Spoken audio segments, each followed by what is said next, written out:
Important interconference game this afternoon. Working with me is a man who someday should be in the Hall of Fame in pro football, Paul Warfield, a great wide receiver, who right now is the assistant director of pro personnel for the Browns. You work for the Browns, but your job is to know talent around the league, Paul. That's right. This Green Bay Packer football team is a good one. They've got Lynn Dickey, who's really over his physical problems and doing a great job. And also the Packers, I think, adjusting to their new 34 defense. What about the Browns defense? They've come on.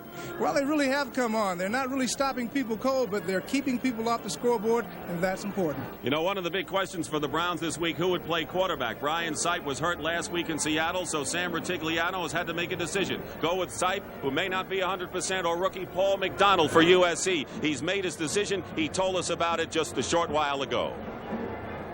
Well, Dick, it's been a difficult problem for us all week because Brian obviously didn't work out Wednesday and Thursday, and Friday we had a torrential downpour, so he didn't get a chance to work.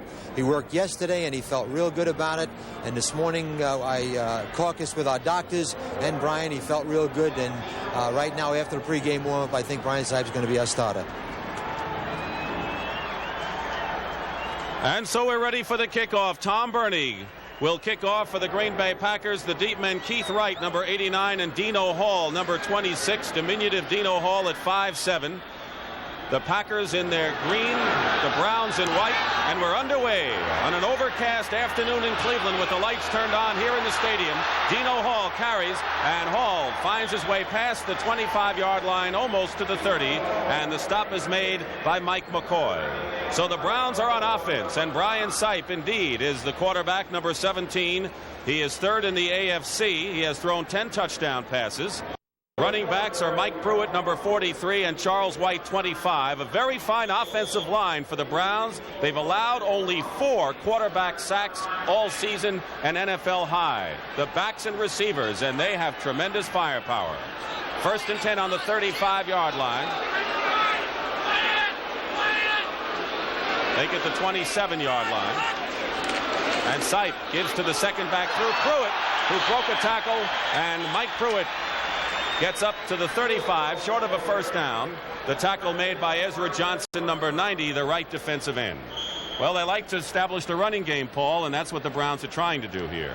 Well, the offense works a lot better when Mike Pruitt is running real well. And last week, Mike ran over 100 yards for the first time in the season against Seattle. Passing game fell into hand. And so what the Browns want to do is try to coordinate both the running and the passing game. You won't see Brian Sipe sit on it. Second and 3 at the 35-yard line. In motion comes Reggie Rucker out of the I formation. Charles White does not get but a yard or two, maybe to the 37. Ed O'Neill, the linebacker, makes the stop. Charles White from USC has had a bit of a problem adjusting to the pro style after playing out of the I at USC. As you look at the Packers' 3-4 defense, and their linebackers, particularly Mike Douglas, number 53, has been outstanding. The secondary, and they've been playing together for a couple of years. Estes Hood, of course, took over for Willie Buchanan last year. And now the Browns, on 3rd and 1, have 2 tight ends, Ossie Newsome and number 84, McDonald Oden, a free agent rookie. 3rd and 1 at the 37. Pruitt going wide. And a tremendous play by number 21, Mike Jolly, and Johnny Gray combining to make the stop, and good forcing from the secondary for the Packers. Well, that's the thing that you have to have on short yardage defensive play. Mike Jolly came up from his safety position. He's a hard-hitting kid from the University of Michigan. Did a very fine job of stopping a tough running back in Mike Pruitt. So Johnny Evans, who has not pleased the Browns, he's been a great practice kicker, and you can see Mike Cassidy is deep at the 25-yard line. Evans has been terrific in practice, but when the games start, not too good. But he gets off a pretty good punt there, and Cassidy is back at the 21 after a bobble and is hemmed in. So you got to credit the Green Bay Packers defense as Dino Hall on special teams makes the stop. 48-yard kick, no return. And coaches drool over that, Paul. And now the Packers go on offense. As you said, Dick, Johnny Evans hasn't been kicking very well, but that time he got off a fine punt, good hang time, good coverage by the Browns. By the Browns specialty teams. Lynn Dickey, number 12, is the quarterback. 418 yards last week passing, completed 35. There's the offensive line. Larry McCarron in his 8th year is the senior member there. First and 10 at the 25 will run down the rest of the Packers offense for you after this play. Under Thompson in motion, number 89. Eddie Lee Ivory gets about a yard. Ivory teams with Jerry Ellis, number 31 in the backfield. Thompson, number 89, has James Lofton, number 80, with him, and Lofton is something to see as well as Ivory. Eddie Lee Ivory had a tremendous first quarter in his rookie year against the Chicago Bears. As you look at the backs and receivers, was hurt, had a banged up knee, and had a tremendous week last week, 202 total yards. There's Dickey's numbers so far. 2nd and 9 at the 26. John Thompson, number 83, is in as a third wide receiver, and Jerry Ellis. A little second effort to the 31. It'll be 3rd and about 4 with Marshall Harris, number 90, making the stop. And it could be a passing situation for Green Bay now. Let's run down the Browns defensively for you. They have gone to the 3-4 this year. They tried it out a bit last season, but this is their 3-4. And great stories. Alzado, of course, is the stabilizer, but Henry Bradley and Marshall Harris are young ones, and they also have some others behind them. The 4 linebackers. Robert L. Jackson is not in there, and Elvis Franks becomes a 4th down lineman as you look at the secondary for Cleveland. 3rd and 4 at the 31. Ellis and Middleton, number 34, in the backfield. Now Eddie Lee Ivory checks back in, and on a draw, Ellis has a first down for the Packers to the 41-yard line. Fine call by Lynn Dickey, drawing the defensive team of the Browns in. There's a good block provided there by number 69, Leotis Harris, that springs Ellis into the secondary. Tom Darden has to come up from his safety position. That's a big back, and he doesn't like to make too many tackles like that in the open field. So the free agent rookie Ellis, who was a final cut by the Rams and has been a starter since the LA game for the Packers, has a first down at the 42. In motion is the tight end Paul Hoskins. And Eddie Lee Ivory trying to go wide. He has Darryl Goforth blocking for him, but the Browns come up and limit it to maybe a gain of a yard or two. And a good play by Dick Ambrose, number 52, and he always seems to be in the right place at the right time, Paul. Well, Dick Ambrose has led the Browns in tackles for the last couple of years. He's a very active linebacker, flows well laterally across the line of scrimmage, and he's going to be around the ball all afternoon. Just under 5 minutes gone by here in the first quarter. No score here at Cleveland Stadium. This is the first time the Packers have played in Cleveland since 1972. They won that game and went on to finish 10-4, winning the NFC Central. 2nd and 9. Kaufman again in motion. Dickey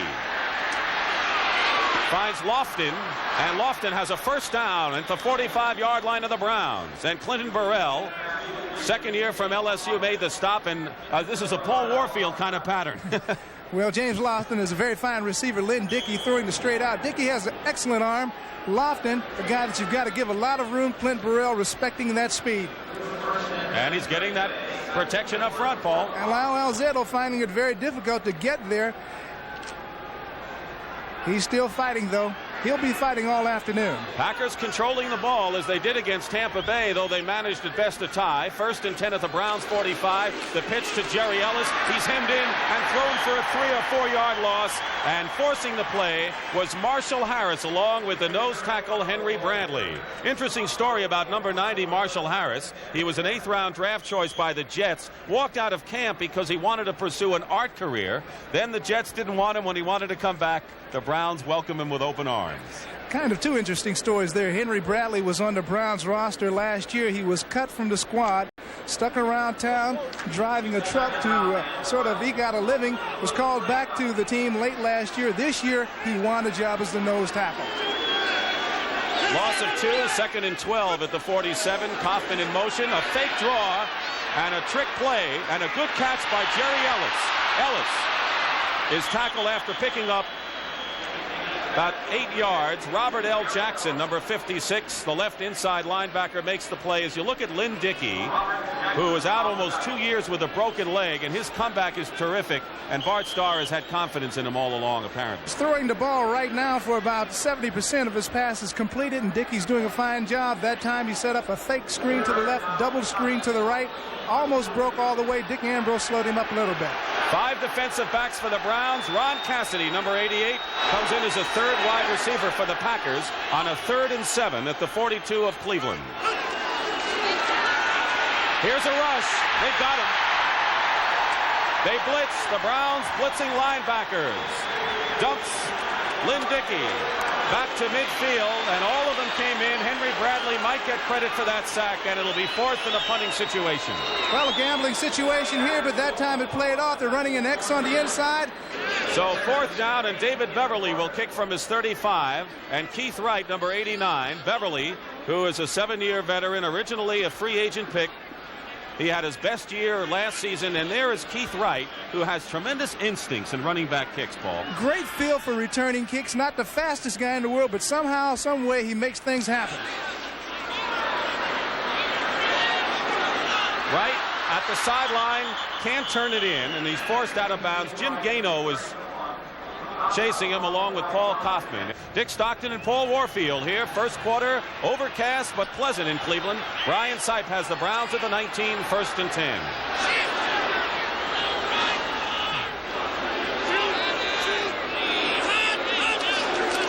Sipe going to the air. He won't look for Logan, can't find him, and dumps it off to Mike Pruitt. And Pruitt is down at the 28-yard line after an 8-yard pickup. John Anderson, the left outside linebacker, makes the stop on Pruitt, who perhaps is not as good a receiver as he is a runner. Well, you're absolutely right. He's a better runner, a big, powerful guy. Kind of short and stocky, though, and he's sort of a load once he gets going. He's got shorter fingers, and that, I think, can hurt him as far as pass receiving. Well, he's worked real hard on his catching ability and has improved, but he's not the kind of receiver that Charles White or Greg Pruitt is. White now is the tail back in the eye. It is 2nd and 1 at the 28, and it's Charles White up the middle. Has a first down beyond the 30. Kurt Allerman and Ed O'Neill combined to make the stop. The Packers, of course, added 2 veterans, Allerman and O'Neill. Both, of course, played at Penn State. Allerman had played with the Cardinals, O'Neill with the Detroit Lions. And the rookie from USC has given the Browns a first down at the 31. Well, Charles White has stepped into that spot where Greg Pruitt played in previous years. Pruitt slow coming back from the knee injury. White has done a pretty good job thus far, and each ball game that passes along, he's improving much more. Reggie Rucker, number 33, wide to the right. Logan, 85, to the left. The rush is on Sipe, and he won't get away. So for a club that has allowed only 4 quarterback sacks, the Green Bay Packers have impressed here, and they had everyone coming in, including strong safety Steve Luke, who ultimately made the tackle. Well, this is what you got to do against Brian Sipe. You know that he doesn't have the mobility today, and the Packers are coming after him early. There's number 46, Steve Luke, coming up from his strong safety position, and a lot of other Packers. Luke finally comes down with the Sipe and does a good job of bringing him down. Don't forget, the Browns know that they have the Steelers coming in next week and a chance to tie for the division with a win, and Sipe not 100% getting the call. 2nd and 17 at the 24. Mike Pruitt off tackle to the 27-yard line. It'll be 3rd and about 13, and Mike Lewis, who's playing nose tackle, makes the stop. You talk to John Meyer, the Green Bay Packers defensive guru, and everything in this game, as you remember, is down and distance. You know, if you have 2nd and 1, you have things going your way. 2nd and 17, different story. Absolutely right. Brian has not enjoyed great field position. The least thing that he wants to do right now, I think, is create a turnover. Time really flying in this first quarter. We have 5:05 remaining, no score, and a 3rd and 14 for Brian Sipe.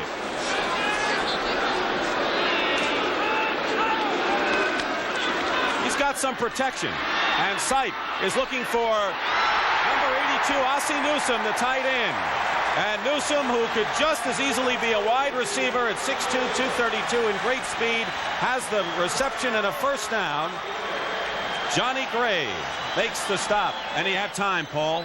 Precisely. Brian had the time to do what he wanted to do, go to Ossie Newsome running the corner. Ossie gives another dimension to the Browns' offensive attack. On this 23-yard pickup, look at the offensive line protection. Tom DeLeon, the center. Joe DeLamielleure, an all-pro, has established himself on this Brown offensive line. 1st and 10 at the Green Bay 49.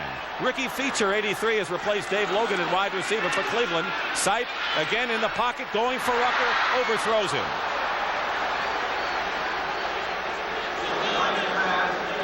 Rucker was banged up a bit, had muscle spasms in his back during the week, but he said he was all right. Incompletion, 2nd and 10 at the 49. Rucker did not work out all week, but he seemed to be ready. He's the kind of player, he's a veteran player, he's been through a lot, so you expect him to be ready on Sunday. That time, the Packers sent Steve Luke again on the blitz, and so they're showing you that they're coming after Bryant early in the ball game, and they're going to try to disrupt his rhythm. So Brian Sipe, 28 touchdown passes last year, 3,700 yards. Hurt his knee on a freak play with 3 minutes to go last week. Dave Logan back in wide receiver, and Sipe almost tripped going back. And he's got time, not much, as he dumps it off. And no penalty markers thrown as Ezra Johnson, number 90, first-round draft pick in his 4th year from Morris Brown, finally got to Bryant. Well, that time Bryant looked like he was looking downfield for Ozzie Newsome. The linemen were dropping back. Newsome was jammed inside, fell to the ground, did not get out into the pattern. Bryant was left holding the football, didn't have the good mobility he's had in the past, and so he was thrown for the sack. Sipe is now 2 for 4 for 32 yards. It'll be 3rd and 10 at the Packer 49. Charles White has Delamelier blocking, but forcing the play. But coming up from the secondary is Steve Luke, and Green Bay's secondary has been exemplary so far. Well, they're a good, hard-hitting group with Steve Luke back there at the strong safety. Also, Johnny Gray, number 24. They call them the Hit Brothers back there, and I guess they do a fine job of supporting on the runs, and Steve Luke showed you why just on that play. Johnny Evans will punt. He can also play quarterback. And one of the things that rankles him, he wishes he could play quarterback a little bit. Not on this club, as you saw Cassidy standing at the 12-yard line. A line drive, end-over-end kick. And Cassidy's just going to let it drop. It takes a Cleveland roll inside the 20-yard line. So neither club has threatened thus far. With 3 minutes and 50 seconds remaining in the first quarter, it was a 34-yard punt and no return. Miami's leading Buffalo 7-0, and Washington over St. Louis 7-0. First quarter scores around the NFL. The Packers at the 17, 1st and 10, with 3:50 remaining in the first quarter here in Cleveland. Paul Coughlin is in motion, and they give us to Jerry Ellis, and Ellis was first tripped up by Clay Matthews, number 57. Matthews, a finesse linebacker from USC, a number 1 draft choice. The 3-4 defense, Marty Schottenheimer's done a fine job for the Browns, and they went to the 3-4 not for the running plays, but for the pass plays on the idea of blitzing more. Idea of blitzing more, but also to give Robert L. Jackson, who was number 1 choice a few years back, a chance to play. Outstanding player. Good. 2nd and 7 at the 20. John Thompson, 83, a 3rd wide receiver. And this time the catch is made by Andre Thompson at open field for Thompson. And they catch up with him at the 39-yard line of Cleveland. So the short pass, which has been the one thing the Browns have not been able to stop too well this year. And Dickey with the quick release found Andre Thompson, who caught 7 last week, and a big gainer into Cleveland territory. Well, Dickey's looking all the way for Andre Thompson. He gets by the linebacker, Dick Ambrose there, and watch him do a nifty bit of running as he turns Ron Bolton completely around. Thompson, a fine running back out of college, makes a big gainer before Tom Darden and his friends stop him. Well, he was originally a running back, and a 43-yard gain, and the Packers, with the big play so far, have a 1st and 10 at the 37-yard line of the Browns. Play action for Dickey, and Dickey going. It was intended for Lofton, and it's picked off. Tom Darden. And just a plain old bad pass, and maybe they got the route mixed up because Lofton was open, and it was thrown way past him. And the interception by Tom Darden. Well, Dickey takes this play action pass. He's looking for Lofton all the way, but he throws more of a post, and Lofton runs a square in. Tom Darden is sitting right back on the post, reading that action all the way.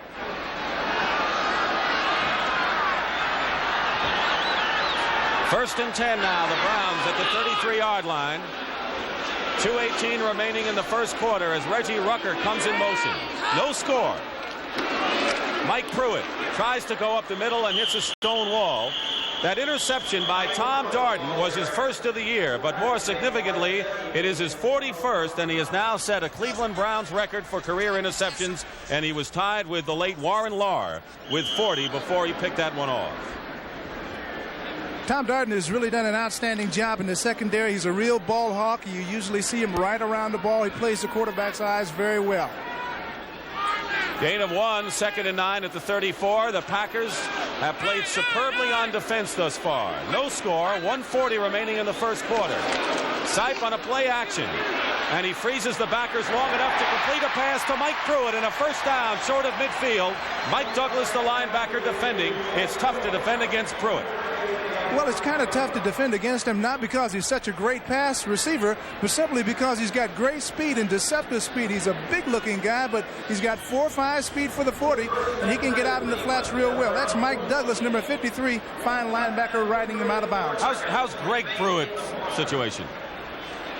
Well, Greg Pruitt is he's being used in spot situations. He is not completely recovered from that knee injury, but we'll see him during the course of the afternoon, I'm sure.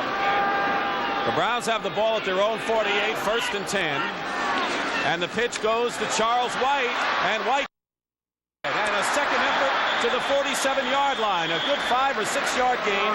The big thing that Charles White has added to this attack is not only has he come and he started as a rookie player, but he's proven to be quite adept at coming out of the backfield and catching passes, and seems to have a knack for making the first tackler miss him all the time. We have 1 minute remaining, first quarter, no score, and Reggie Rucker, as you look at Charles White in the tailback spot, both Rucker and Logan are split to the left.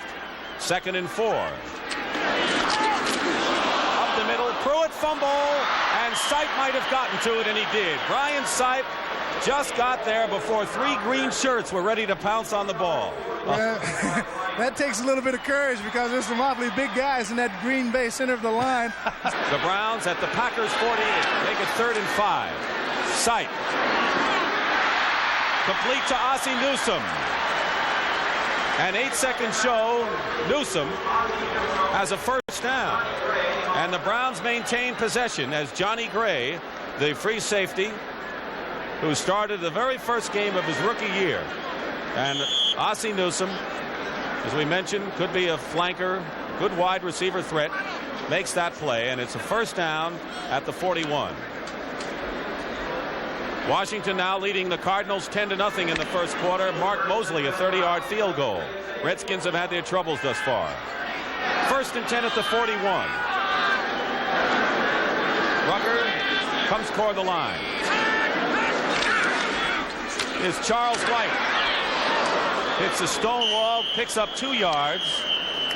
Ed O'Neill was there and a few of his friends, and that'll do it for the first quarter.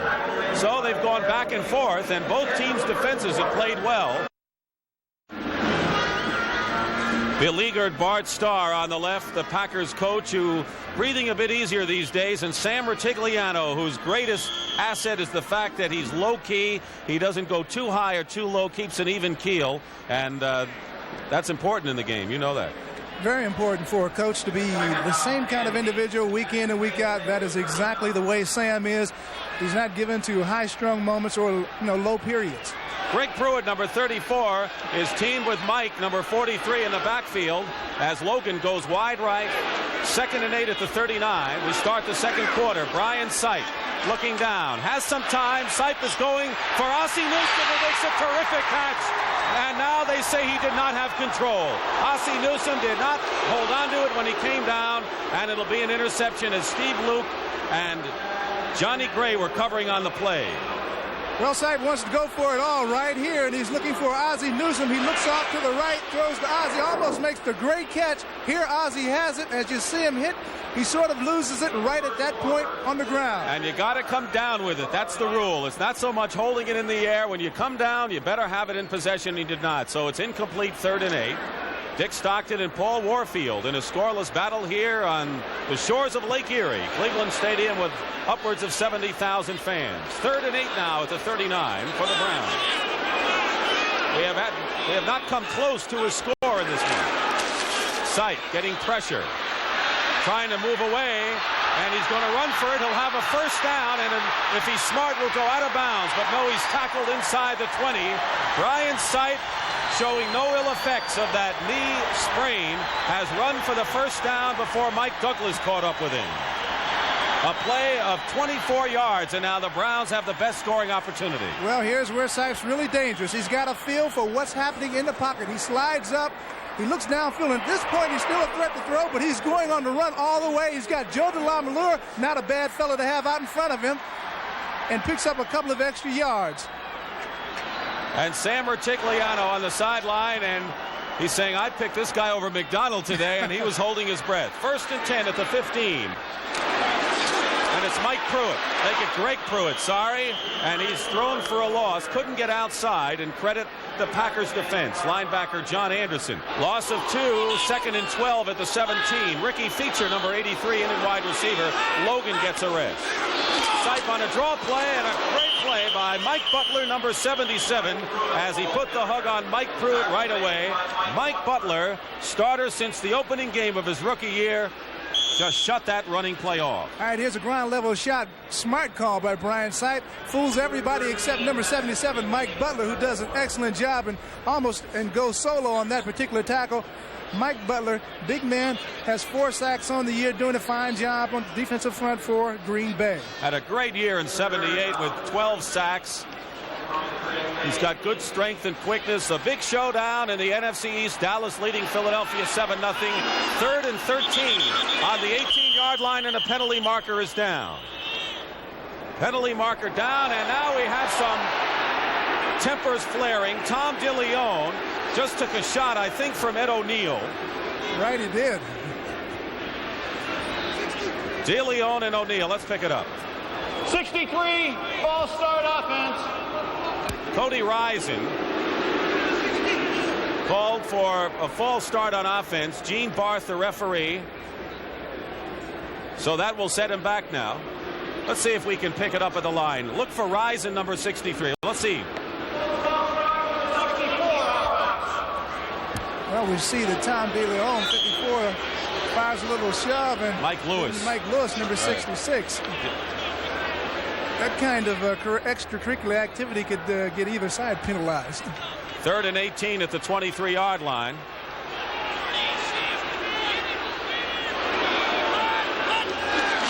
Third and 18. Brian Sipe has time. He's going for Logan, and it's incomplete, out of bounds. There was jockeying there between Mike McCoy and Dave Logan, and the official was right there with it. It'll go as incomplete, and now Don Cockcroft will come in the game to attempt a field goal. Another Sipe look. likes to go in this situation to Dave Logan. He's 6'4", big, strong receiver, can go up and get the ball, but that time, number 29, Mike McCoy, was right with him step for step, and although a few inches shorter, did just a fine job of shutting Dave Logan off.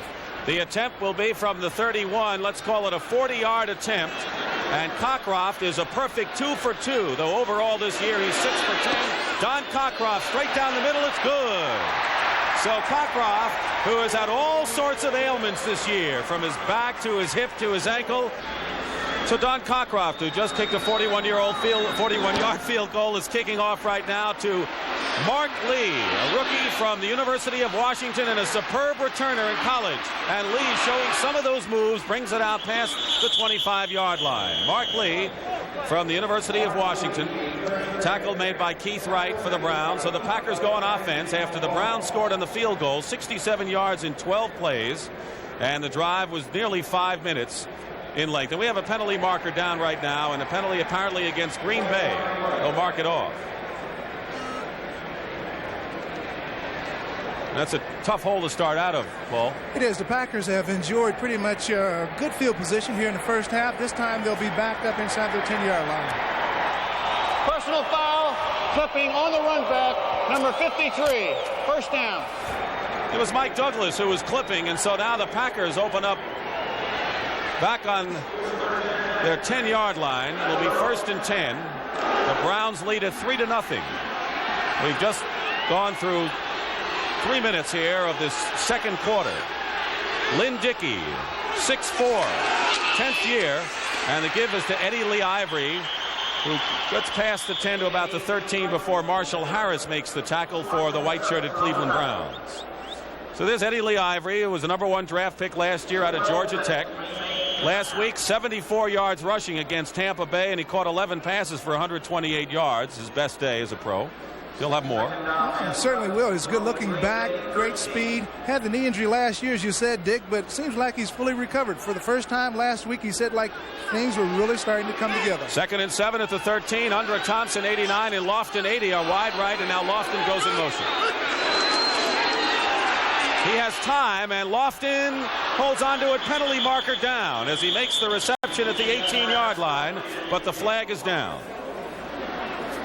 Clarence Scott, number 22, converted cornerback, now playing strong safety, was covering Lofton on the play. And we have defensive holding against the Browns. That'll be an automatic first down for the Packers. Officials talking it over with Lynn Dickey.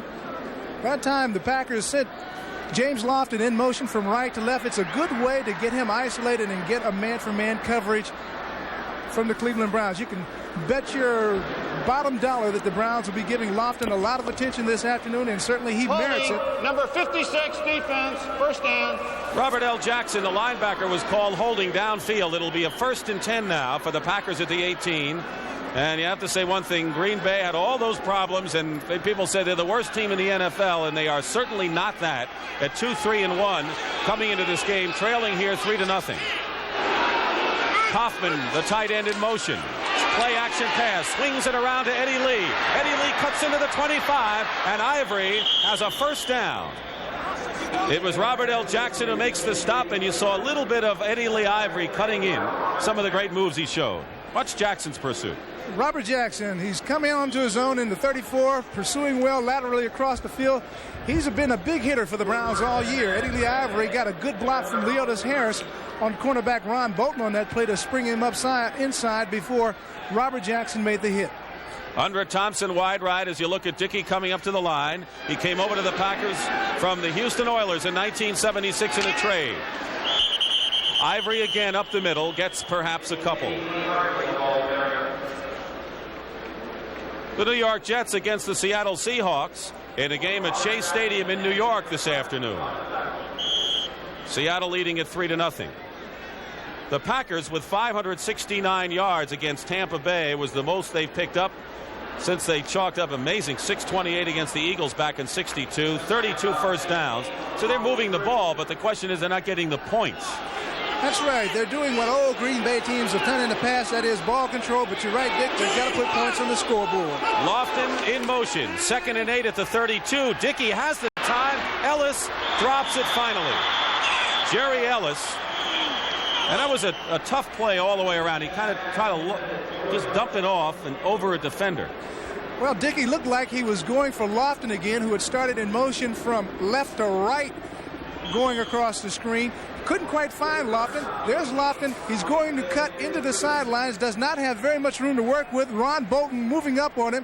Dickey pulls up, drops the ball to number 31, Gary Ellis, and saves possibly another interception. 3 wide receivers for the Packers as Cassidy, number 88, comes in, and 4 down linemen for the Browns who show blitz. And they don't. And Eddie Lee Ivory is piled at the line of scrimmage. And a great play by Henry Bradley, the nose tackle. As you mentioned, Bradley, who drove a truck after he was cut, hung in there and finally came back to show what he could do. Look at this play. Well, he's doing a little bit of truck driving right there on a pretty good back and makes a big play for the Browns as they stop the Packers in this situation. Henry Bradley, the nose tackle. And now you're looking deep as Keith Wright for the Browns at the 30-yard line. Dave Beverly will punt for the Packers. Dickey now is 4 for 6 for 72 yards and 1 interception. Wright back at the 26. Still on his feet. And finally brought down by number 62, Buddy Adelette, from the University of Alabama. We have 9 minutes and 13 seconds remaining in the first half. The Browns lead at 3-0 on Cockrock's 41-yard field goal early in the second quarter. Dick Stockton with Paul Warfield, who's a magician on this very turf for the Cleveland Browns for many years and then later with the Dolphins. Mike Pruitt, number 43, and Greg Pruitt, 34, are the setbacks for Cleveland. And it goes to Mike. Barrels up the middle to the 36-yard line. Charles Johnson, the nose tackle, number 99, makes the stop. As you know, the Packers had a problem. They did not sign Bruce Clark, their #1 draft choice out of Penn State. They wanted him to play nose tackle, and of course he wasn't happy with that. They had problems with his agent. He went up to play in Canada, and John Meyer, the Packers coaching staff, said you're going to see a little bit of George Cumbie today, who was also taken on the #1 round. Cumbie from Oklahoma. Fine pass defender and a good man for the Packers for the future. 2nd and 6 at the 37. Sipe deflected and incomplete. Let's see who made the deflection on the pass intended for Ozzie Newsome. John Anderson, the linebacker, got good penetration, and tempers flare up again. Yeah, it looks like it's going to be that kind of afternoon. These two teams haven't played one another in a long time, and it used to be sort of a traditional rivalry when there was the old NFL.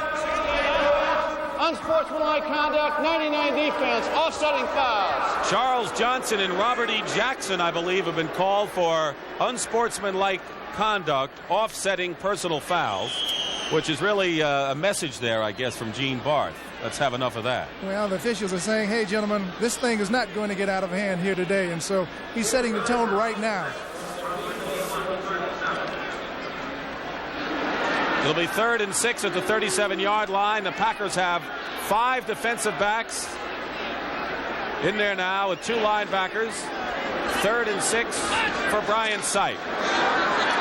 Sipe has time, and it's batted up in the air, and I think it might have been Mike Lewis, who came in as a 4th down lineman for the Packers, the 11-year vet from Arkansas A&M, and they've been managing to get a hand on some of Brian Sipe's passes in this series. Well, Sipe wanted to go underneath in the coverage that time. He was looking for Greg Pruitt, who swung out of the backfield on the right. He hung with Greg all the way, tried to dump the ball to him, could not get it over the outstretched defensive lineman's hands. Evans doing a little bit better today than he has all season.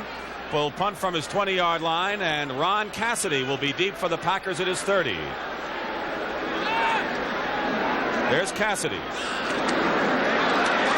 Rush is on, and a good kick by Evans, and the ball takes a Cleveland bounce, and it's going to be inside the 10-yard line where it's down right there.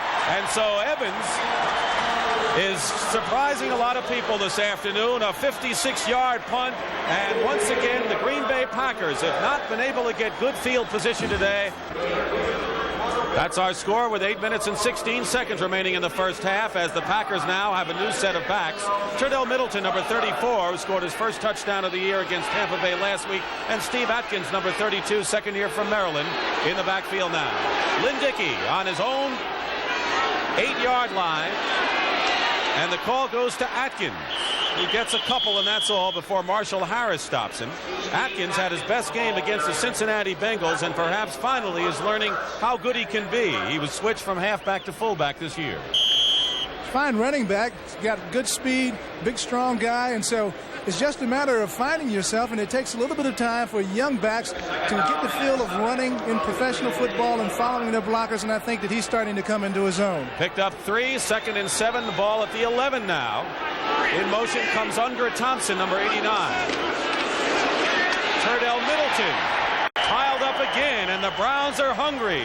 Charlie Hall, the veteran linebacker in his 10th year, makes the stop on Middleton, who 78 gained over 1,000 yards, and this is an aroused Browns defense, Paul. Good defense, playing better and more coordinated defense every week. Number 59 there, Charlie Hall, the old pro of the group, has been here for 10 years, plays flow play real well, does a great job.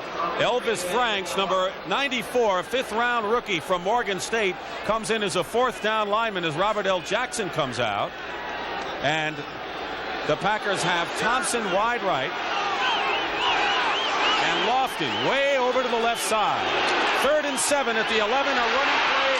Steve Atkins won't go anywhere, and it'll be 4th down, and now the Browns are looking for possible Sterling field position as Atkins has stopped Clinton Burrell coming up from his cornerback position. Well, defense did the job right there, and the Browns are trying to create some momentum. Sometimes that's what it takes. Good, inspired defensive play that can go in there and stop an offense cold. That time the defense did the job. Philadelphia on the board, as you saw there. 7-3, Dallas leading, and Dave Beverly will kick from his goal line, and Keith Wright, who has been outstanding as a returner this year, will be at the 45. Buddy Adelette, the rookie from Alabama, on the snap. Good kick by Beverly. Couldn't ask for a better one. And Wright is back inside the 35. He's hemmed in, going nowhere. And once again, the Packers with superb kick coverage. Mike Jolly makes the tackle. And I'll tell you, Dave Beverly got him out of a tough situation right there. Certainly did. It was a very fine punt. Back in Cleveland Stadium, the Browns lost their opener to New England, then lost to Houston. Thought they were in trouble, but came back with wins over Kansas City and Tampa Bay. Lost a heartbreaker to Denver here, 19-16, before their impressive victory over Seattle. So they're 3-3 on the year, and Brian Sipe, starting out on his 38, has time, and this pass is complete. Calvin Hill in the lineup, number 35, covered by John Anderson. And an interesting story with Calvin Hill, no longer an effective runner, but he finds the opening somehow, some way, and has been outstanding pass receiver. Certainly does. We're going to see the blocking here on Johnson. De Leon, the center. Well, that's Tom De Leon right in there, and he's getting a little help from number 65. Henry Shepard, and when you play the nose, that's what you got to look for. You're going to be double teamed. You're going to be triple teamed at time. People are going to be throwing at your legs. It's just really a tough job to play. De Leon, Cincinnati, Houston, Atlanta. They didn't want him. In '74, he came to the Browns and has started at center here. 2nd and 8 at the 40, and the pass goes out to Mike Pruitt. Pruitt turning the corner, still on his feet, and he's knocked out of bounds at midfield. A Cleveland first down. Estes Hood, number 38, the left cornerback, finally drove him out, and Pruitt tiptoed down that sideline effectively. Well, here again, the big man can show you his speed. Sipe just dumps him the little pass out in the flat, and watch him run to the corner, get by 56 Ed O'Neill, and then levels a nice big blow at number 38, Estes Hood. You know, Estes Hood and a lot of these little guys don't want to get in the way of a big guy like that. Hood at 5'11", 180, you're right. First down for the Browns at midfield. Brian Sipe, 12 for 24 last week for 211 yards. He is in his 7th year, was a 13th round draft choice. He lost his footing, completes it to Logan, who tries to cut inside. They get to the 45-yard line, a gain of 5 before Hood makes the stop. Sipe looked like he slipped a bit on the setup. Well, at that spot in the field, the footing is not very good. It's a little bit soft, and so he's going to have to watch what he's doing, and especially in setting up to throw the football right around until they work themselves out of that area right around the 45-yard line. 5 minutes and 20 seconds remaining in the first half. Dave Logan has now caught passes in 31 straight games. The record is 32, held by his teammate Reggie Rucker. 2nd and 4 at the Packers 44 for the Browns. Mike Pruitt slices for maybe a yard, and that's all. They have not burned the Packer defense this afternoon. Ed O'Neill, the linebacker, made the tackle there. Calvin Hill is out, and Charles White checks back in. And a few other people as well. Willis Adams, number 80, who is a number 1 draft choice last year for the Browns, has come in. And Cleveland also using 2 tight ends with Ozzie Newsome and McDonald Oden, number 84, a free agent rookie who they're impressed with. So it's 3rd now and 1 at the 41-yard line. Charles White has the first down inside the 40.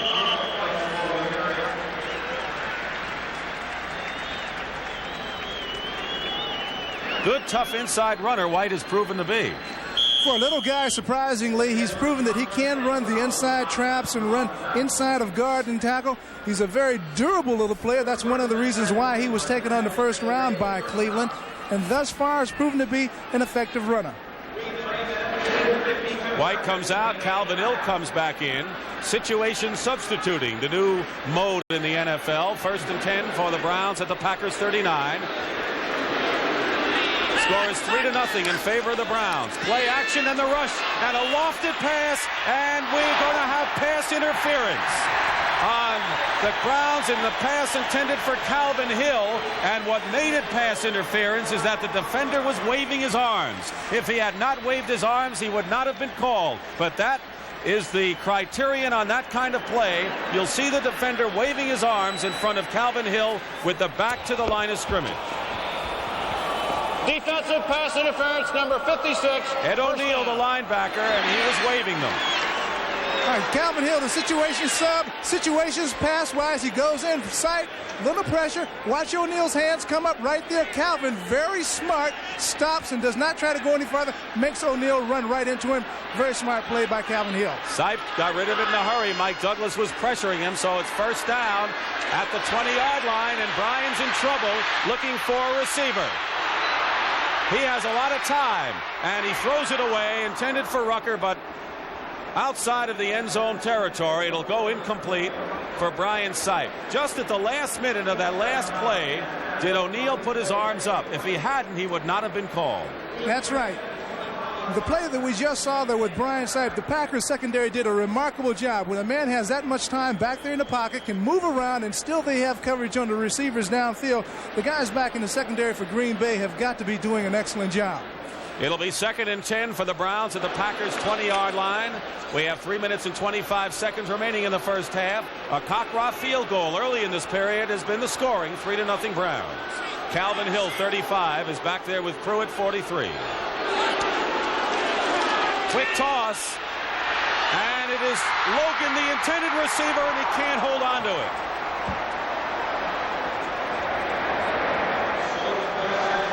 Logan was juggling it and defended well by Mark Lee. All right, from ground level, Bryan Sipe, the blitz is on as he throws it up. Number 22, Mark Lee, who's got great speed himself, does a great job of getting up and fighting Dave Logan for the ball. Logan, great hands himself, stays with it until the last possible second, and you can see his frustration right there as he didn't come up with the big TD catch. And a solid play by Mark Lee, who was a second-round rookie from the University of Washington, a superb athlete for the Huskies. Sipe, 7 for 15, 72 yards. 3rd and 10 now at the 20-yard line. 3 wide receivers in there, and moving first was Dave Logan.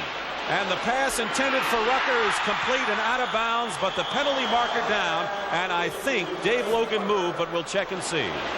3rd and 15 now at the 25, and that'll affect field goal position now as Sipe is back.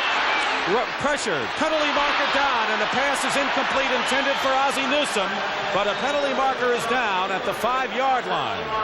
Mike McCoy and Steve Luke defending. Could get interference call on number 29 because he had his hands on Ozzie Newsome out of the 5-yard zone. That's it. It would be an illegal chuck if that's what it is, and Mike McCoy would be called for it, and it would give the Browns a much-needed automatic first down. They've got it at the 20.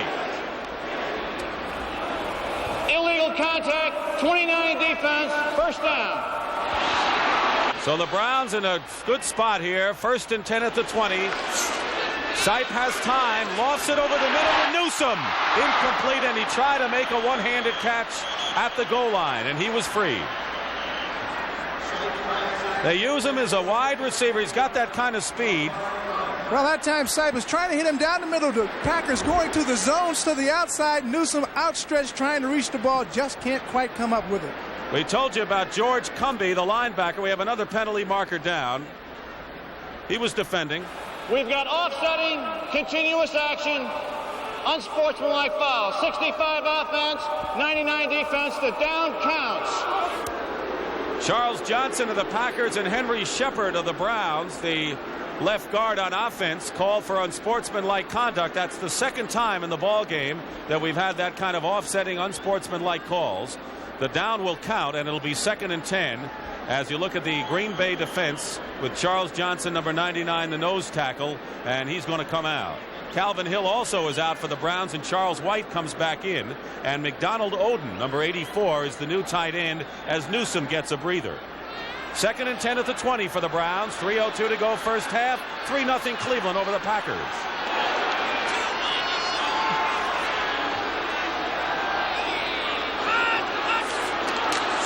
Sipe has time. Going to the corner.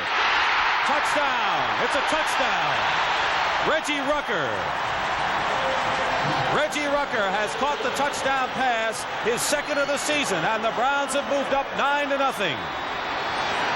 Well, Reggie, and another penalty down at the line of scrimmage, so hold the phone. And it apparently is against the Browns. You see that it is, and a big TD is nullified, Paul. 63 offense on a hold. The guilty party is Cody Risen, who played so well against Jacob Green and the Seattle Seahawks last week, holding. Well, those things happen, and Cody Risen certainly feels very bad about it, but that's the kind of situation in which you cannot have an infraction occur when you're going for the 6-pointer. As an old coach that I formerly played with a few years back, Blaine Collier says you never know when the big play is going to occur. That could be a big play. It's 2nd and 20 now at the 30-yard line. The Browns thought they had a touchdown. He dumps it off to Mike Pruitt. Penalty marker down. Pruitt on his feet inside the 20 to the 16-yard line, but a penalty marker is down. And this game is rough indeed, and the officials, it's a holding call against Cleveland. So now the Browns figured they had the touchdown, may come away with no points, Paul, because they're out of field goal range now. Well, they're out of field goal range, and they're just a long ways away from picking up the first down. The penalties and the infractions will just kill you. That's something that Sam Rutigliano talked about last week. We'll continue that point. Holding, 73 offense, still 2nd down. Well, Doug Deacon was holding this time. It is still 2nd down and 30 now, and the ball back at the 40-yard line. And Greg Pruitt checks in for the Clevelanders. There have been penalties on 4 of the last 5 plays. And they've really burned the Browns with those calls. Sipe trying to get some of the real estate back, and he has Mike Pruitt, who's hit, gets away from a defender, and is down at the 30-yard line. Well, they picked up 10 quickly there. I'd like to pick up the point in which I was talking about penalties. Penalties just kill an offensive team's effort to move the ball downfield. Sam Rutigliano said one of the reasons why Cleveland played so well against Seattle last week is they kept their number of infractions down to 4 for the ball game. And we've seen 3 right here on this drive. 2 minutes, 15 seconds remaining in the first half. The Browns have the ball at the 30-yard line. It'll be 3rd and 20. And this is an important play for Green Bay's defense, because if they can get away with no points on the board, that could help them in the locker room at halftime. And don't forget, they'll still have a shot on offense. Greg Pruitt and Mike Pruitt, the setbacks. Sipe to try to go to the air. He lofts it over the middle to Rucker, and Rucker has it at the goal line. Reggie Rucker, despite Estes Hood and Johnny Gray defending, turned around to make a brilliant catch and a 1st and goal for the Browns. Well, Reggie Rucker's been the guy that they've called upon time and time again, who makes the big catch. That time, he made it, took it all the way down to about the 1-yard line. He's done that thing for the last several years here in Cleveland. Well, that's how far the Browns have to go to add to their 3-0 lead, and they're going with the 2 tight end alignment of Newsome and McDonald-Oden right now. 1st and goal at the 1. A big clutch play, Paul. Well, it's a big play, and as I said, Reggie Rucker has been known for making those kind of plays, but it's also the kind of play that sort of destroys the morale of a defensive team when you have an offensive team backed up after penalties, and all you have to do is just limit them to short yardage, and now they're knocking on the door for a touchdown here. Let's see what happens. Well, that's all. We've had our 2-minute warning, and they now move up tight on the line with 2 tight ends. Charles White and Mike Pruitt, and White goes in motion. Goal line play. Pruitt is in for the touchdown.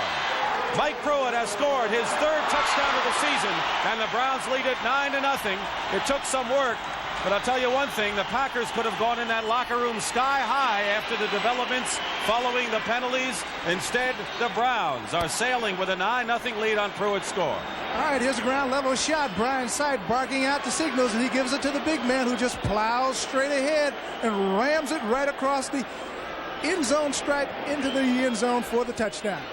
Don Cockcroft will attempt the point after. He's been successful 13 of 15 times.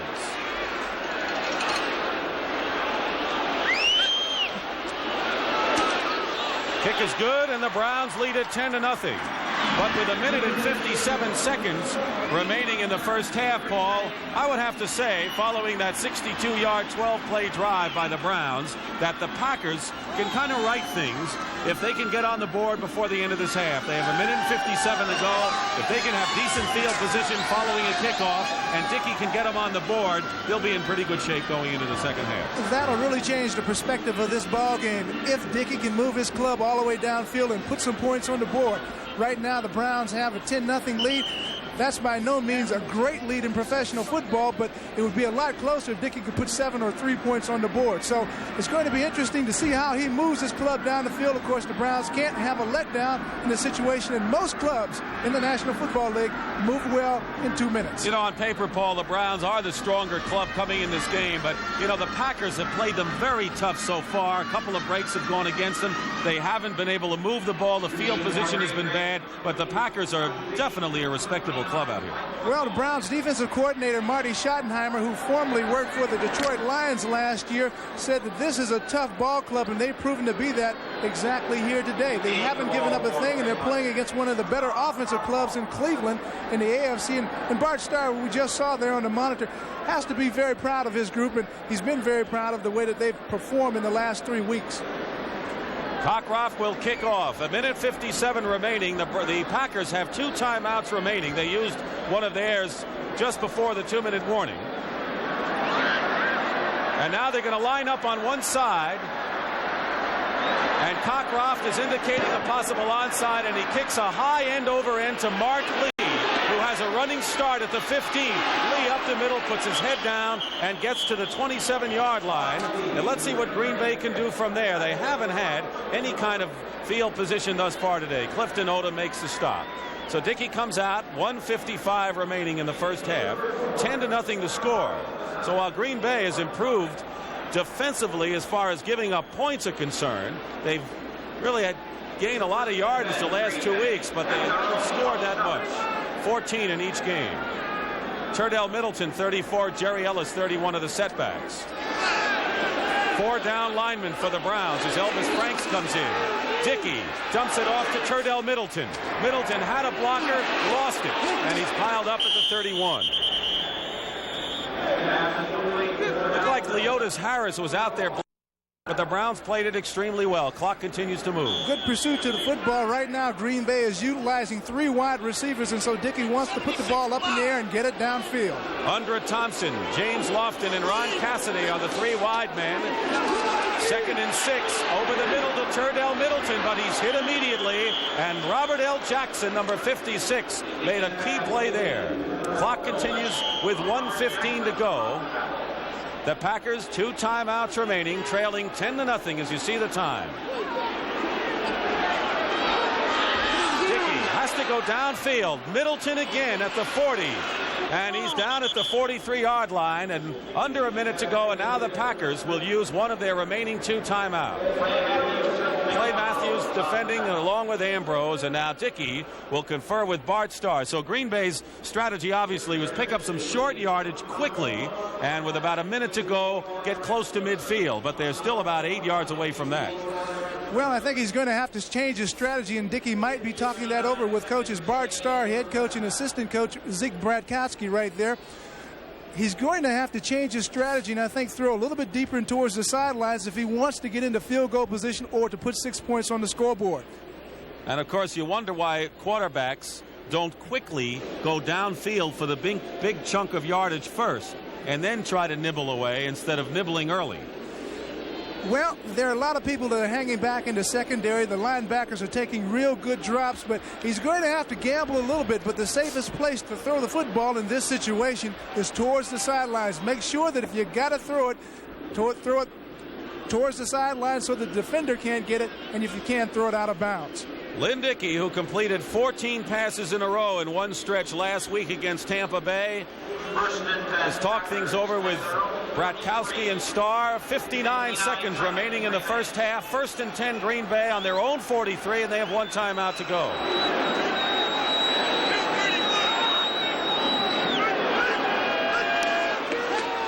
He needs protection. He has it up the middle again, and it is intercepted. Middleton had it and lost it to Charlie Hall, and the Cleveland Browns have intercepted the pass to end that threat. And for Charlie Hall, his first interception of the season, the veteran, solid, dependable outside linebacker. In the strategy, they still went to the back. Well, they're still trying to go underneath the coverage, and when you throw it in there, and if there's going to be juggled, that's a danger area. Charlie Hall and both Robert L. Jackson was right there. Middleton tipped the ball up in the air. Charlie Hall came down with it. Now the Browns have it. 53 seconds left, and they could put some more points on the board. That's right. They're in Green Bay territory at the 47. And I guess the Packers wanted the short pass to the backs and hoped they'd get loose and run for about 10 more. Greg Pruitt and Mike Pruitt the setbacks, and now the Browns have a shot. And they have all of their timeouts remaining. 53 seconds to go in the half. Sipe, and he's going for Mike Pruitt. And Pruitt has it down the middle inside the 5. Greg Pruitt with the reception. That's Greg Pruitt with the reception. And Brian Sipe with a big pass play, and Cleveland can see another touchdown in the offing right here. Well, that's a big play for Greg Pruitt, who hadn't played very much during this season. And the little guy that time showed that he still has some speed. Nice catch over the shoulders. 49-yard pass play. And a timeout with 40 seconds to go. And the two tight end alignment in there for the Browns. Calvin Hill goes in as well, and here is it right up the middle. He was open. He found the seam, as they say. Greg Pruitt went right down the seam. You'll see him in the screen right there. There he is, wide open, catch over the shoulders, running well. Up to this point, Pruitt has not really run well during the course of the season, has been hobbled by that knee injury, but he's starting to come back. Well, they thought that he might be able to be ready last week, but the game was played on the artificial surface in Seattle. They didn't want to take any chances with that, and so they wisely let him stay out another week and play on the softer grass here in Cleveland. But Greg Pruitt comes back impressively here. This is his first fifth pass reception of the season. A big one for the Browns, who have first and goal at the 4-yard line, and they are leading 10-0. Cockroft with a 41-yard field goal early in the second quarter, and Mike over from the yard with just under 2 minutes remaining. Calvin Hill, the deep back, Mike Pruitt, and now they move into the split back formation. Two tight ends. Play action, and Sipe going and throws it away. He had no one open.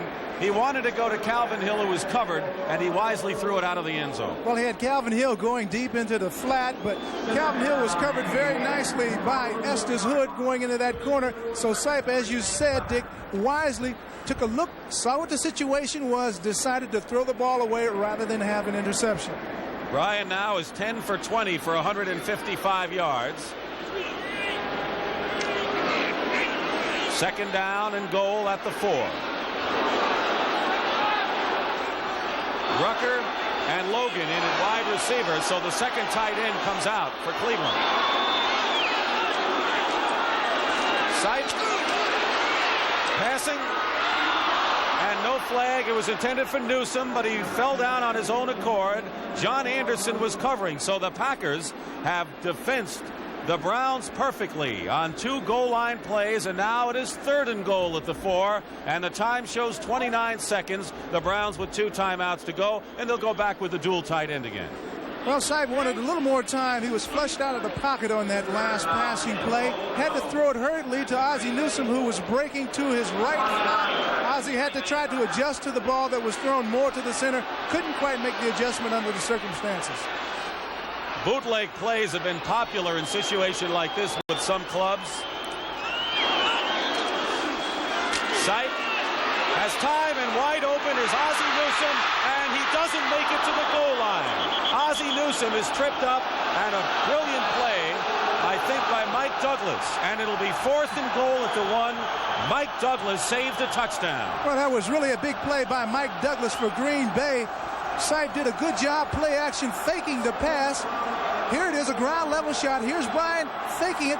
There's a cornerback, number 29, McCord, coming in, pressuring Bryan. He throws a Newsome out in the flats. There's number 53, Mike Douglas, who comes solo, makes the tackle on Ozzie Newsome, stops him just shy of the goal line. The ball is about on the 1. He has been the Packers' best linebacker this year. He had something like 10 unassisted tackles last week against Tampa Bay. He is a 5th-round draft choice in his 3rd year from San Diego State, and he saved a touchdown. You're looking at number 53, Mike Douglas, stepped into a starting spot when John Anderson broke his arm last year and is apparently in for good in that 3-4. So the important numbers to know: 14 seconds to play.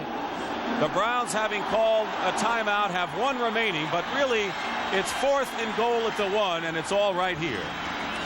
Well, this could mean the difference in a lot of points, and Sam Rutigliano has apparently elected to allow the offense to go on and try to get the touchdown.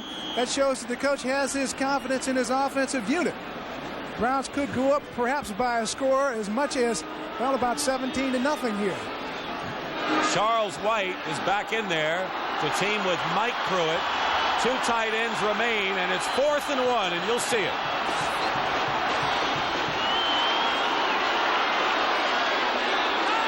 In motion is Willis Adams. Charles White. He didn't make it, and the Packers have held a goal line stand by the Green Bay Packers. And the Browns had 1st and goal at the 4-yard line. Or actually, we should say the 1-yard line. They got to the 1, didn't they? Yes, they did. They had less than a yard to score, and look at the Green Bay defense bottle him up. And it was Charles White who tried to go over the top. No contest, and you can credit everyone. We saw Ed O'Neill, but it's a team effort, and the Packers have held with 9 seconds to go. Well, we saw a little bit of shifting momentum. First for the Browns, now for the Packers. The Packers have got to go into halftime now feeling mighty good about the fact of stopping the Browns from putting 7 more points on the board. And if that doesn't get them geared up for the second half, nothing will. It'll be 1st and 10 at the 1-yard line, and the only thing you want to avoid here is a mistake. They got to get out of that end zone territory, though, with 9 seconds to go. He's got to use that quarterback sneak and get out of the area, and he does. And they're going to let it run out. Lynn Dickey calls his own number, and the clock will run down to conclude the first half with the score: the Cleveland Browns 10, the Green Bay Packers nothing. But a great goal line stand for the Packers capped this exciting second quarter. We had a scoreless first quarter here at Cleveland Stadium, and then early in the second period, Don Cockcroft kicked a 41-yard field goal to give the Browns a 3-0 lead. That was 3 minutes into the second quarter. And then the Browns apparently thought they had a touchdown on a score from Sipe to Reggie Rucker, but they was holding on the play, and then all of a sudden all kinds of things happened. And on a 3rd and 20 at the 30-yard line, Brian Sipe hit Reggie Rucker for 29 yards, and Mike Pruitt went over from the 1 to make it 10-0 with less than 2 minutes to play. It has been a tight game, and I think that both defenses have played very well, and it's the kind of a game, Paul, I think that if there's a break, it could turn things either way. But we're going to take a look at some highlights if we can. But as we talk here, in the booth, let me ask you this question. The Packers have not been able to do what they have to do to score, and that's what they're, going to have to do that they haven't been able in 3 games. Well, the Browns have had ball control, and they've had the Packers backed up in their own territory, and Green Bay really hasn't been able to get its offense moving the way I think it wants to get it moving. Packers are a little bit behind. They're going to have to play a little bit of catch-up ball. I think they're going to have to take a few more chances offensively. In other words, you think Dickey should go deep a little bit more, maybe try to throw the downward field pass more, not so much the flare pass and the short pass?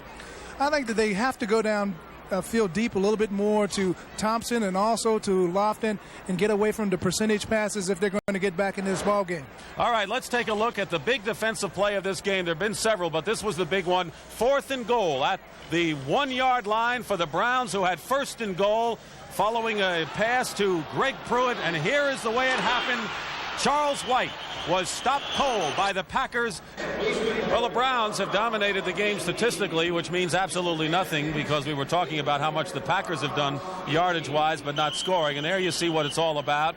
11 for 22 for Brian Sipe, and Dickey's been very conservative, Paul. Dickey has been very conservative, and as a matter of fact, this is a thing that we had started to get into and talk about a little bit. He's got to open it up just a little bit more with the passing game. He's got good receivers. He's got a good arm himself, Dickey does, and so he's got to be a little bit more aggressive in throwing the football downfield. I think the game has changed. I don't think it's a conservative game anymore. I know we were talking about the old Packers and the way they play. They didn't have the material, really, for this kind of style. And I think if you look at the real successful teams, they're the teams that go deep. I think that they've got to use Lofton deep. They've got to let the Browns know that he is a deep threat. And they just can't play the conservative, short passing, running style all the time. That's not the way the game is now. Well, certainly with the rule changes regarding the one bump on receivers and the new rule changes regarding pass protection, the emphasis is throwing the ball downfield and going for the home run. Now, you can use a conservative ball control type offense, but in the end, it's usually going to get you beat because one play can go 80 yards, can take you out of a ball game. Yeah, you've got to do things differently. As you look at Brian Sipe, you got to pass when they think you'll run and run when they think you'll pass and keep them off balance. And in this game, if you're going to be too predictable, you're not going to put too many points on the board. Well, the Packers now, Don Cockcroft will kick off, and Mark Lee, number 22, is back there, along with Mike McCoy. Lee 22, McCoy 29. And let's see what kind of strategy the Packers come out with here as they trail 10-0. Lee to the left, McCoy to the right. Overcast, the lights have been on since the start of this game. Breeze whipping off Lake Erie, but not a chilling kind of cold that they have here. End over end line drive kick, and it's Lee at the 5. Breaks one tackle, and then he is collared at the 27-yard line by McDonald Oden. So the Packers are on offense, 1st and 10. They were held scoreless in the first quarter and never really had good field position, nor did they threaten. Well, right now they're starting at right about the 28-yard line. That's good field position.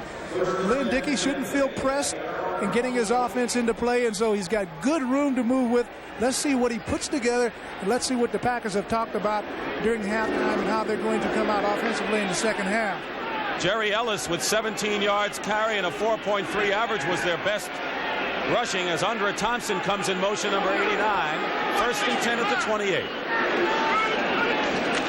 Pitch goes to Ellis. He fumbled. And the Packers have held on to it. Jerry Ellis fumbles the handoff. And I guess if there's one thing you don't want to see on your first play in the second half, it's that can really turn a game around. Ellis never really gets the handle on the flip, but he has good presence of mind as he's looking for that football and beats Clarence Scott, number 22, to it. And that could have been a big play, and that could have really turned things around in this ball game. They lose 3, 2nd and 13. So they start the second half off with a running play, and now it's 2nd and 13, and they've got to be careful. Lofton wide left, Thompson wide to the right.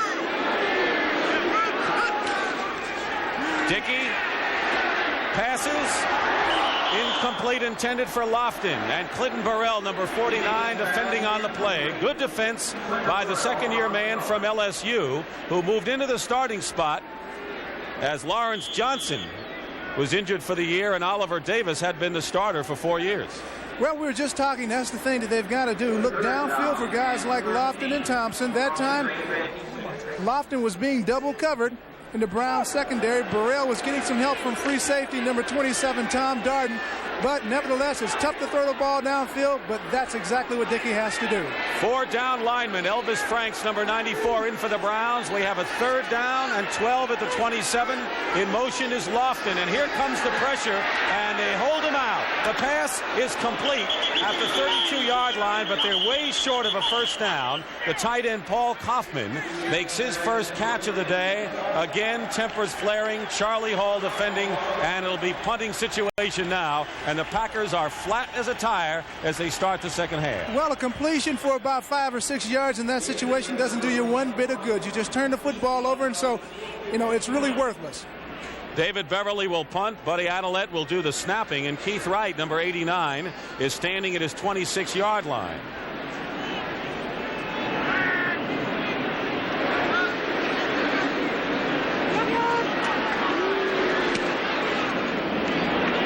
Wright Wright comes up to meet it and has a running start at the 35. And Wright is hit hard by number 21, Mike Jolly, defensive back, a rookie from the University of Michigan. A 34-yard punt. He got it back 6 yards. And so the Browns will go on offense for the first time in the second half. They're leading 10-0 after a scoreless first period. Cockcroft with a 41-yard field goal. Mike Pruitt went over from a yard after a big pass play. 29 yards. Sipe to Rucker brought it to the 1. And Brian Sipe starts out with pretty good field position here as he's at the 43-yard line. Only needs 7 yards to get across the 50-yard line, and it's the kind of situation that a quarterback likes to operate out of. Charles White, number 25, and Mike Pruitt, 43, are the setbacks. Pitch goes to Pruitt, and he's going to be stalled back there by Mike Butler. Mike Butler just stormed right in from his left defensive end position. And he's a big guy at 265 and 6'5", was a #1 draft choice from Kansas 4 years ago, and he stormed in past DeLamielleure. All right, watch number 77 as he gets right by number 64, Joe DeLamielleure. Just breaks inside of him, strips the blocker, gets to the ball carrier, and rides Mike Pruitt out of bounds. It's a big play for Green Bay, and Green Bay turns the tide right here. Calvin Hill comes in as the pass receiver out of the backfield. 2nd and 15 at the 38-yard line. Opening moments, third quarter. Dick Stockton with Paul Warfield here at Cleveland Stadium in Ohio. Sipe getting enough time. Brian Sipe sees the receivers covered, and he goes cross-field to Reggie Rucker, who makes the catch, but Estes Hood puts him down immediately. They're still about 11 yards short of a first down. It'll be 3rd down. Well, here's Reggie Rucker in the slot. It's Estes Hood working against him. Reggie has a lot of moves, very good presence and awareness. He sees Brian in trouble. Now he goes back across field. He's open temporarily, but Hood comes and closes the gap. Well, he was open, but the Packers didn't mind. I mean, with all that time, he's running in circles 5 yards down the field, so the Packers don't mind that reception. No, and I think you got to give you got to tip your hat to the Packers secondary again, because Sipe is getting a lot of time back there, and yet they're hanging with the receivers very well. 3rd and 10 at the 43. Sipe likes to go to the air. And the pass to Rucker is complete, a first down. Reggie Rucker has a first down at the 43-yard line of the Green Bay Packers. Estes Hood covering, and just a simple sideline pattern. Simple sideline pattern, and again, every time Sipe is in trouble, seemingly he looks for number 33, Reggie Rucker, who's always made a lot of clutch catches, and there's a clutch catch in that situation again to keep this drive moving. Cleveland across the 50-yard line now, and definitely on the move going towards the goal line. 1st and 10 at the 43.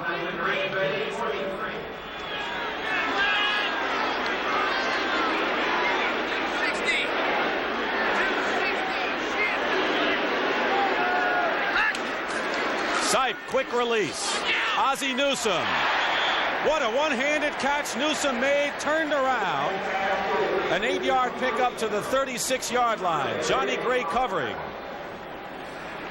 Sipe again looking for the short out pass to Newsome. Newsome, unusual ability for a tight end. How many tight ends do you see like this can adjust on the ball, make a catch with one hand, grab it, and take it out of bounds? He is a 3rd wide receiver threat.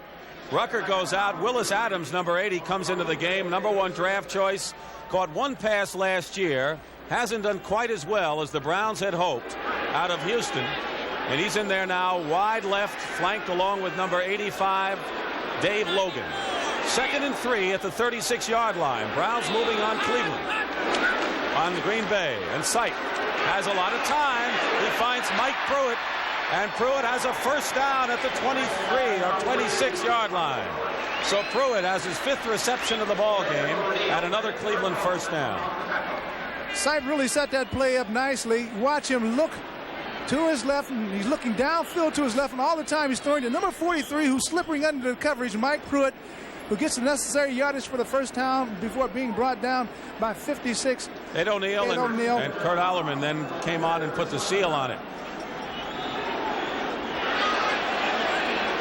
1st and 10 at the 27. Browns, they can afford to use the conservative style. They're leading 10-0. Mike Pruitt spins his way to the 25. Gain of 2 yards. Dick, they can't afford to use the conservative style because they've got the 10-0 lead, but that's not the way that San Rutigliano likes to play football. He believes that you can become so conservative that you become complacent. Ryan Sipe came into his own last year. The Browns had a 9-7 record. They were involved in some cardiac games down the stretch. But they really became a club. Offensively became one of the great powerhouses of the league. Defense was the question mark. But defensively, the Browns have progressed to a point that few people thought they would this year. And they have kept the Packers off the board so far today. 2nd and 8 at the 25. Here comes Butler, and a penalty marker down. And Sipe's toss is incomplete. It was intended for Reggie Rucker. But a penalty marker is down on the field. Let's watch Charles Johnson here, Paul. Yeah, he's a big, tough nose tackle. And again, Tom DeLeon, 54, is working on him. Henry Shepard is supposed to give a little bit of aid. And there's Joe DeLamalure, number 64, who tries to cut him. 3 guys working on the big man. Could be against Cleveland, and apparently it is perhaps a holding call, but let's wait and see. It will be against the Browns, and that'll move him back to the 35. 54 offense, holding, still 2nd down. Tom DeLeon, and now that was a great shot by our production team with Don Ellis and Bob Dunphy in the truck, because there's a personal foul or an unsportsmanlike conduct called as well and against the Browns, and they're going to move it way back. And this is something that's been simmering throughout the ball game. DeLeon was holding on the play, and you can't blame him, Paul. Well, a lot of punishment being dished out right there. You saw Charles Johnson storming in and moving DeLeon back as Rutigliano, who is an assistant coach. He's been coaching for 27 years and was working in New England and New Orleans. Been a great offensive mind. Well, he's got to be disturbed about those last 2 calls because he's pushed his football team 20 yards back. They're at midfield, 2nd and 33. 3rd quarter, nearly 5 minutes gone by. Sipe dumps it off to Mike Pruitt, who can't get away, and in fact was dragging Mike McCoy a yard or 2. The other Johnson is Ezra, number 90. Ezra Johnson, big pass rusher, has been very important in the pack scheme of the 4-3 now in the 34. And he's working real hard right there against the Browns' offensive right tackle, number 73, Doug Deacon, who's quite a fighter and battler himself. Maybe one of the best pass blockers in the league, Doug Deacon. Really an underrated offensive lineman. You don't hear very much about him, but he's really a workman type of player. Just goes about and gets his job done. 3rd and 24. The Browns at the Packers' 42. Sipe, penalty marker down. And Brian is trying to find someone open and finally just lofts it untouched downfield. And we have a penalty marker down, and I think Charles Johnson. Now, I don't know if that's the sign for ejection of the game, but let's wait and see. Charles Johnson. Personal foul, disqualification, 99, roughing the quarterback. Charles Johnson has been thrown out of the game for roughing the quarterback and holding cold against the Browns. And here it is, as Charles Johnson was disqualified for roughing Ryan Sipe. All right, Charles Johnson playing over the nose over Tom DeLeon, number 54. He's fighting hard to get to the passer, blocked by 3 Browns players right there. This guy's a real load. Now he flows out of the pocket, hustling for Brian Sipe, who will come into your picture. Now, you're going to see what gets him out of as he really beads in on Sipe and hits him right there. It's a controversial call that the Packers' defense of people are not happy with, but it's going to hurt them. And what about it? I saw Henry Shepard give him quite a hit, too. Yes, he did. But that rule has been instated this year to protect the quarterbacks, and a defensive lineman has to just pull up when he's approaching the quarterback or try to avoid him one way or another. Let's see if Gene Barth has any more announcements here. We're going to replay the down. At 73 offense holding, disqualification, 99 defense. Still 3rd down. Replay. All right, it's 3rd down. Charles Johnson is out. Here it is again as he just went into him and that's the thing about protecting quarterbacks, and it happened right near the Cleveland sideline. Doug Deacon was called for holding, so it is still 3rd and 24 at the 41-yard line.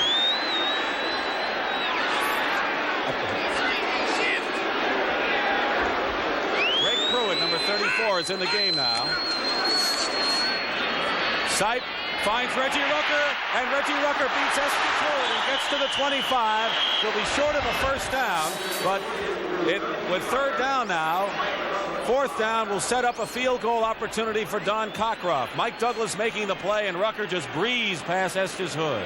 Not too much Sipe could really do on that play, but go underneath the coverage. The Packers were in their nickel defense with 5 defensive backs. Quite a bit of people back there in the secondary. Sipe elected to go under and give Reggie a little bit of running room. He made it close. Now Don Cockcroft will try a field goal from about 42 yards. 42-yard. Paul McDonald, the backup quarterback, will hold.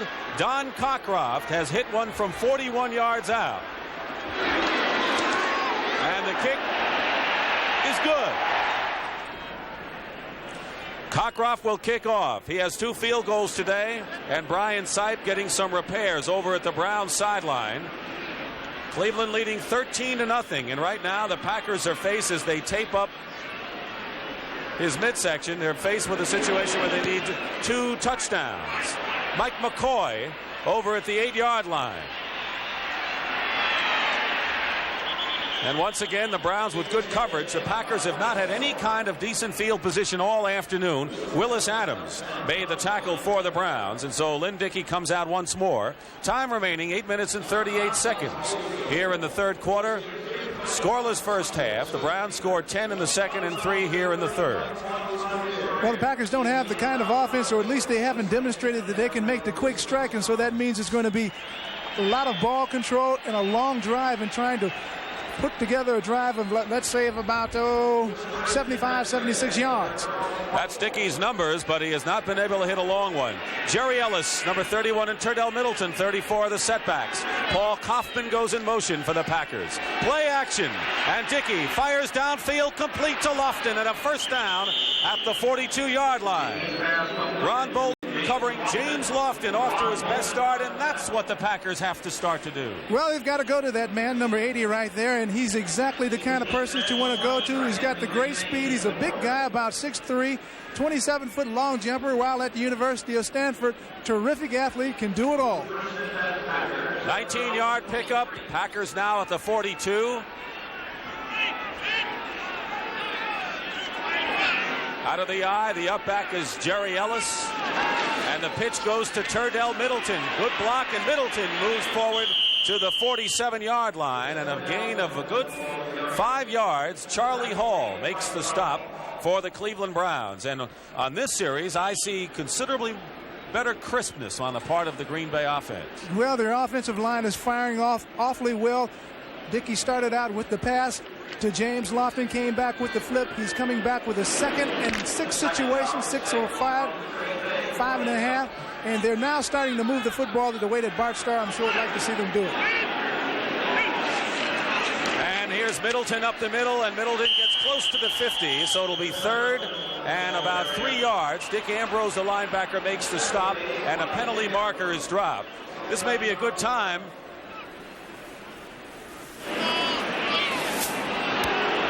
Personal foul, late hit, number 56 defense. And these officials still controlling this game, and they've had to make some tough calls. Robert L. Jackson on a late hit, a personal foul. Brian Sipe, you saw him being taped up before, has bruised ribs. He should be back in this ball game. 56 defense. Keep in mind, as the Packers now have perhaps their best field position right now, a 1st and 10 at the 35, that they have not scored in the 3rd quarter at all this season. The Packers have been shut out in the 3rd quarter through the first 6 games of the season. Well, they certainly need a score right here and right now to get back into the ball game. 1st and 10, ball at the 35. Play action pass, and Middleton is stopped behind, and it's number 52, Dick Ambrose, who is a number 12 round draft pick back in 1975, underrated, makes a superb play. That was a fine play by Dick Ambrose. Just after the Packers had gotten the additional yardage on the penalty, he comes up, reads that screen play out into the flat very well, makes a big play on Middleton, dropping him for a loss. Make the situation back to second down, 15 yards to go. They're tied in Philadelphia in the battle between teams that are 5-1, tied for first in the NFC East. Cincinnati over Minnesota. All right, 2nd and 15. The ball at the 40. So now Dickey, a bit of a hole now, has to get that real estate back. He lofts one for Lofton, and Lofton makes the catch, I believe. And a brilliant play by James Lofton, who one of his trademarks is his ability to leap high and come down with the ball. And that's a great play. We were just talking about this young man's fine athletic ability. Dickey under a little bit of pressure. This time he just throws a lofting pass. Burrell is actually in great position, but watch number 80 Lofton come back, go up high. Well, Lofton is a guy that can get you back in the ball game. He's done exactly that. He's put Green Bay in a position where they're going for a score. Now Dickey has got to get the points on the scoreboard. And this is a big down. 2nd and goal at the 7.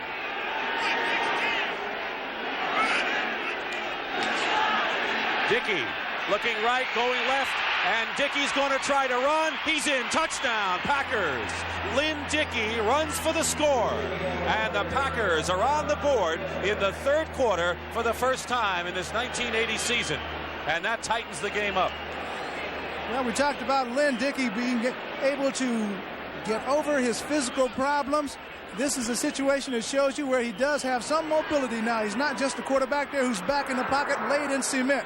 He moves out of the pocket, finds the opening, crashes across the goal line for the 6-pointer.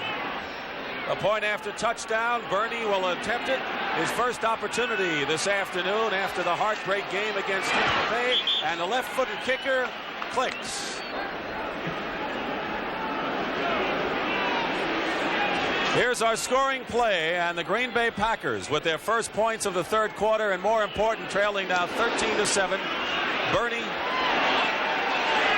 kicking off inside the 5 to Keith Wright. And a jersey tackle at the 20-yard line by Jim Gano. And a player shaken up, looked like might have been Thompson, number 83 for the Packers. John Thompson, the backup tight end, looks like he hurt his leg.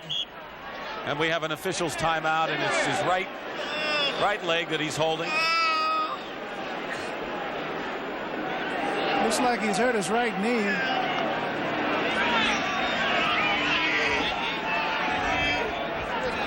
John Thompson is being helped off the field right now, and if we have a chance, we'll update you on some of the scores around the league. And Thompson walking off with some help, and may not be quite as serious as it first appeared. We're going to update you on some of the important games around the league. Philadelphia and Dallas tied 10-10. Jaworski had a touchdown pass to Carmichael.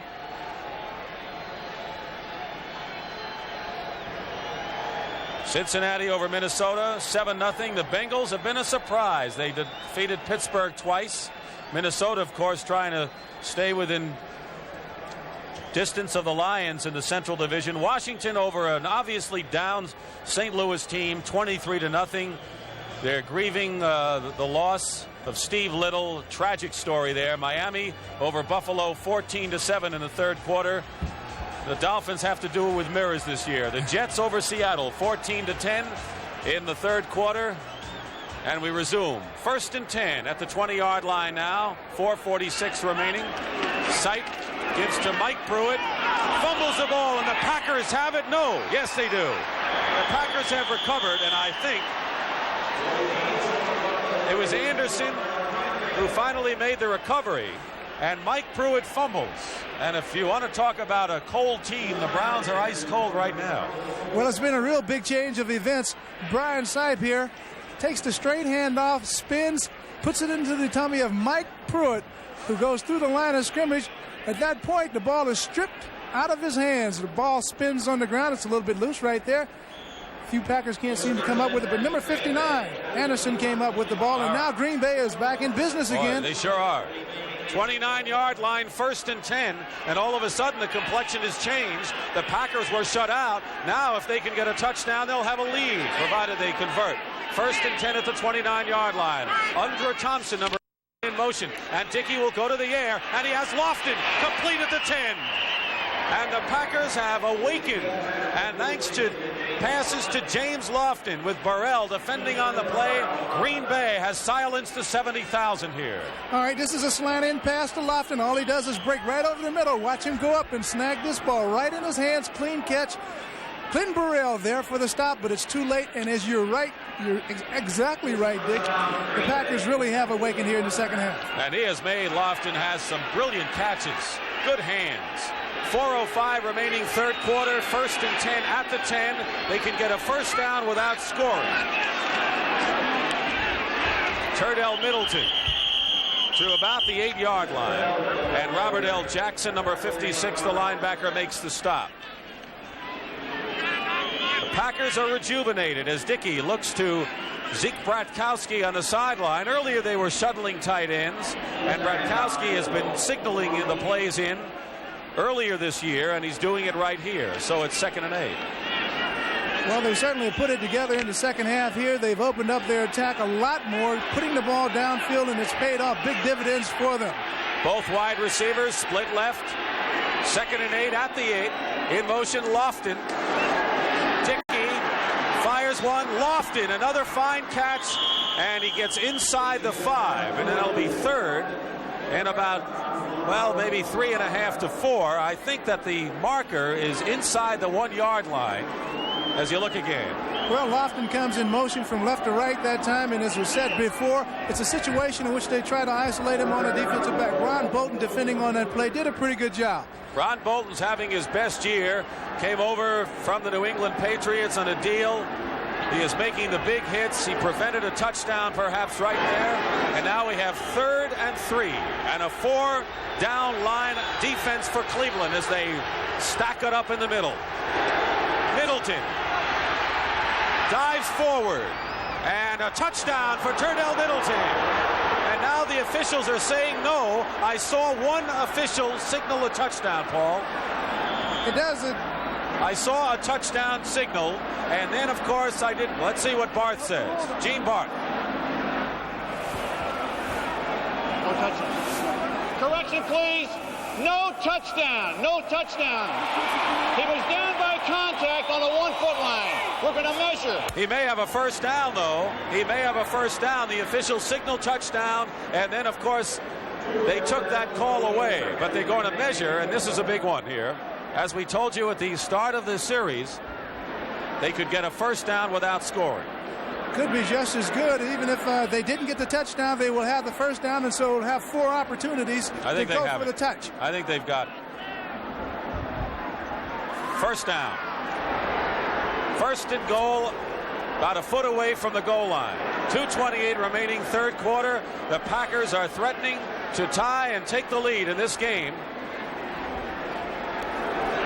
They hung in there in the first half with a superb defensive effort, particularly by the secondary.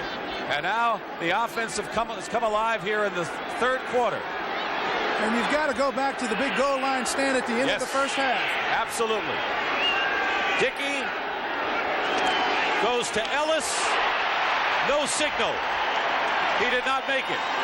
Jerry Ellis was stacked up, and Robert L. Jackson hit him. So it'll be 2nd and inches.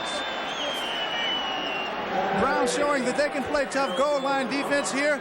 Defensive line low off the ball.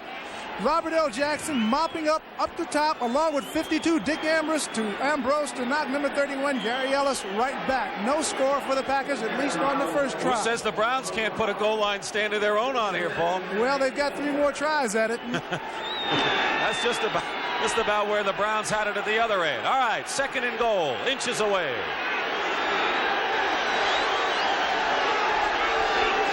Ellis again. He's got it. Touchdown, Packers. So Jerry Ellis on the 2nd try goes in for the touchdown, and we have a tie game, 13 apiece, with 1:46 remaining in the third quarter. Lynn Dickey straight handoff again. Same play virtually to Jerry Ellis. This time he breaks the play and gets into the end zone, even though Dick Ambrose, 52, and Robert L. Jackson, the same tacklers, are there. So Green Bay now ties the score at 13-all, and the all-important point after is coming up now. So Bernie will try the point after. David Beverly, the punter, is holding, and this is an important one. It's good, and the Packers have taken the lead. The Green Bay Packers, who were trailing 10-0 at halftime and found themselves down 13-0 early in this third quarter, have stormed back.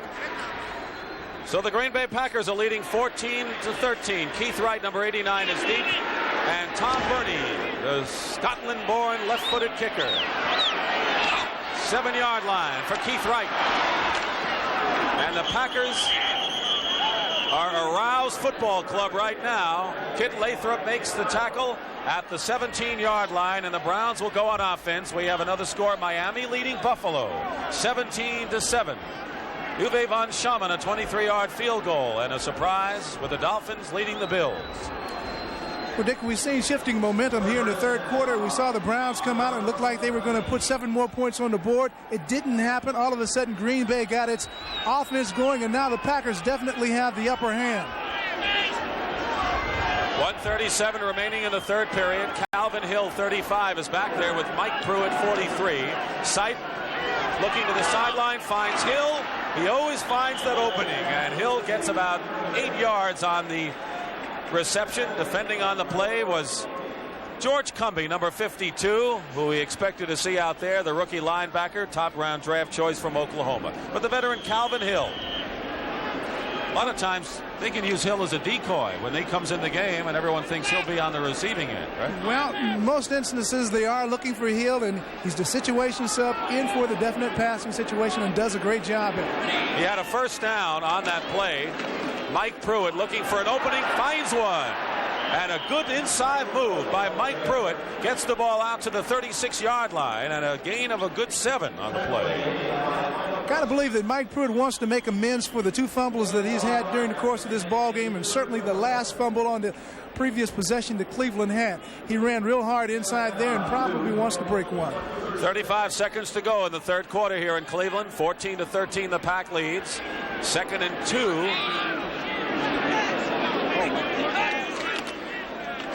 Mike Pruitt has a first down as he gets to the 40-yard line. George Cumbie makes the tackle. So the Browns using ball control of their own as the time running down here in the third quarter. 75,548 on here at Cleveland Stadium to see the Browns in the 7th game of the year. And of course the Browns know that the Steelers are playing tomorrow night against Oakland. In order for them to stay a game behind Pittsburgh, no matter what happens, they need a win. But right now they find themselves trailing. And that is the end of the third quarter here in Cleveland. The Packers have come back with 2 scores. We start the 4th and final quarter here in Cleveland, unless we have a deadlock. This is Dick Stockton along with Paul Warfield. A change of momentum and complexion in this game as the Packers with 2 touchdowns leading by a point.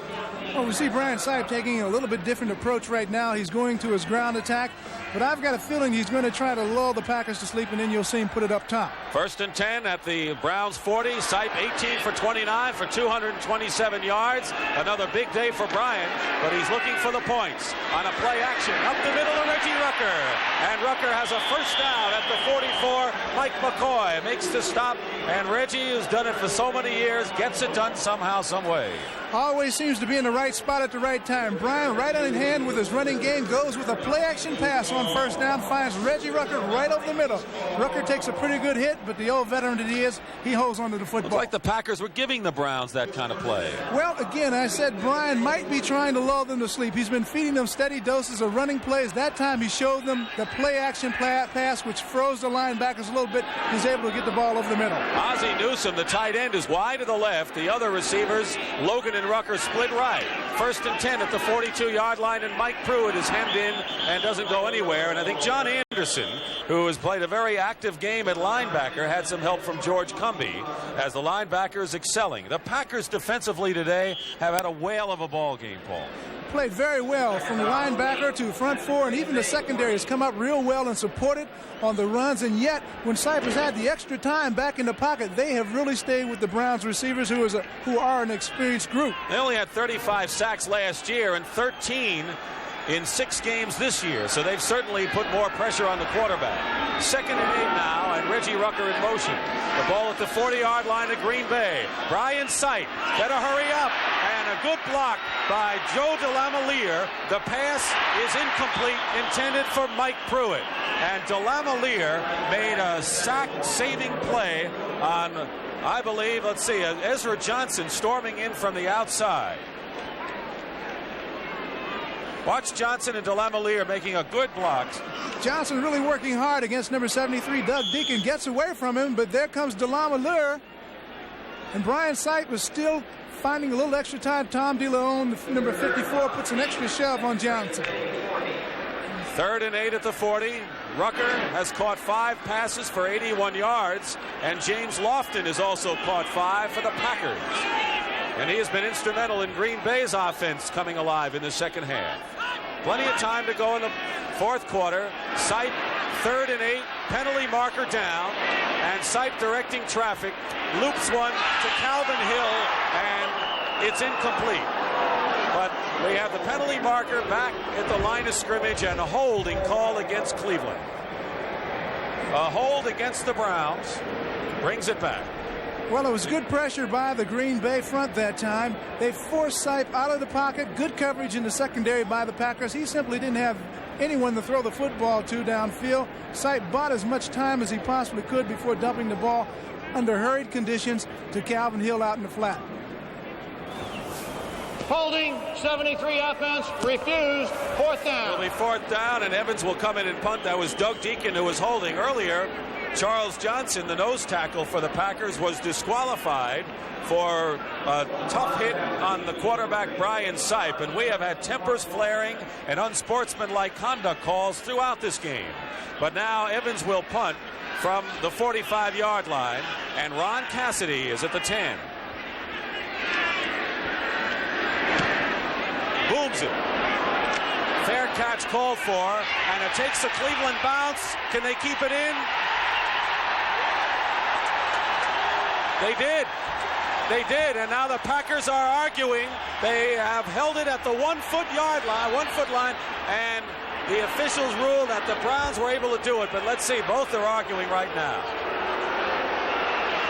And now they say no. First indication was they downed it, and now they'll take it out to the 20. The kick was ruled a touchback because his foot was touching the goal line. Automatic touchback. Well, the Packers are at the 20-yard line, and it could have been the 1-foot line, and there's a big difference there, obviously, as they have it 1st and 10, 13:05 remaining in the game. Green Bay leading Cleveland 14-13. Lynn Dickey, the quarterback, and when he has gone deep, he has awakened the Green Bay sleeping offense. Lofton in motion, number 80, and the pitch goes to Turdell Middleton, who's upended in the backfield, and a fine play.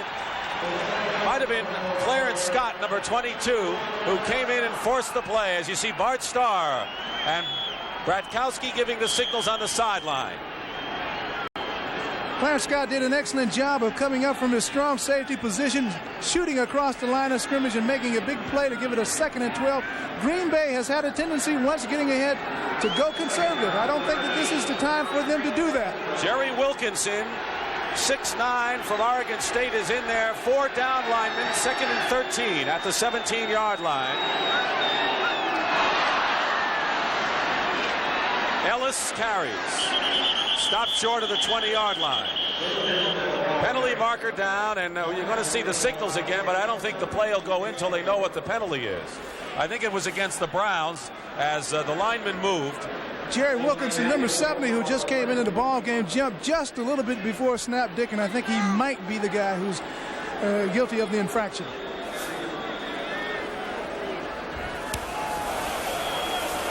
Number 70 offside defense, still second down. Absolutely, Paul, and he comes out. So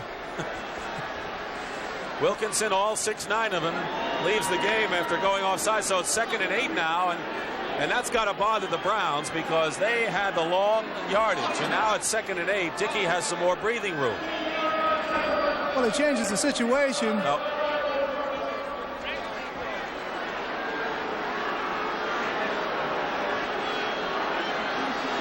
Another unsportsmanlike call against the Cleveland Browns, and they'll chalk off 15 yards. The Browns call for unsportsmanlike conduct again, and it's a first down. Let's listen. Unsportsmanlike conduct, violated the 3 warnings on the sideline. First down. And that was a bench penalty. That was a penalty, the 3rd warning to the sideline, and now the Packers, who have the ball out at the 37-yard line, 1st and 10, with 12 minutes and 17 seconds remaining in the 4th quarter. Green Bay leading 14-13.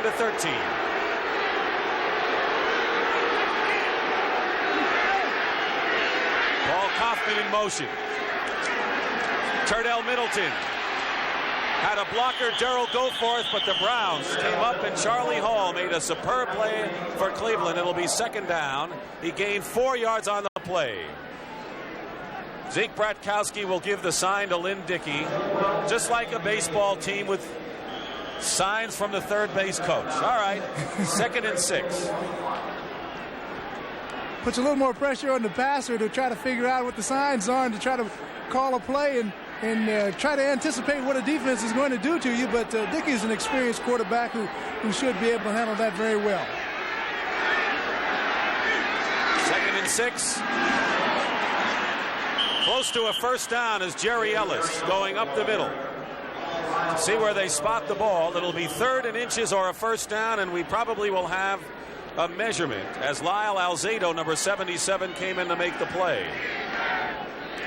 Jerry Ellis did a nice job really of picking his way through the offensive line that time and finding a little crack and hitting through it and making as much as he could possibly make in terms of yardage to brings the ball either just shy, it is just a few inches shy of a first down. So it'll be 3rd and 1, and now coming in for the Cleveland Browns, Marshall Harris is in the game. Franks comes out. Ron Cruz, number 93, a rookie. And with 3rd and 1, they're going to clog the middle, I'm sure. This is an important play. With 11:10 remaining, the Packers would dearly love to maintain possession here. They're on their own 46. Ellis, first down. Just like one of those goal line plays, he went over the top, and Jerry Ellis keeps it going for the Packers. And the crowd, looking for a goal line stand in midfield, quiets down some more. What brings to mind in a 3rd and 1 situation like that, when I was active as a player, when Bart Starr was, of course, on the other sideline with Green Bay, seemingly he always called the 3rd and 1 passing situation play against the Cleveland Browns, and it always worked in perfection. That time they elected to keep it on the ground, but they made their first down, and they want to keep this drive going. I love those pass plays in that situation. They usually go for a touchdown. 1st and 10 at the 48.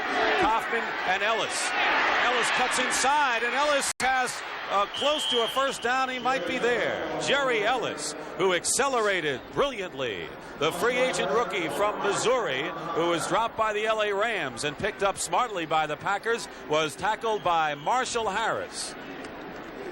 He's short of a first down by a long yard and a half. Ellis did a good job of running that play that time. Rutigliano seems to be a little bit worried about Ellis's running and Green Bay's ability to control the football right now. He'd like to give Brian Sipe another opportunity to get the ball moving back in the other direction. 2nd and 3. It's actually 2nd and a long 2. Fumble. Turdell Middleton had it and lost it, but smartly maintained possession, because that's the big thing. It'll be now 3rd and a couple. These are the games next week. Of course, the Packers are playing home against the Minnesota Vikings and other games involving clubs in their division. Minnesota, of course, is a divisional game. Chicago against Philadelphia, tough game for the Bears. Tampa Bay will go against the 49ers in San Francisco.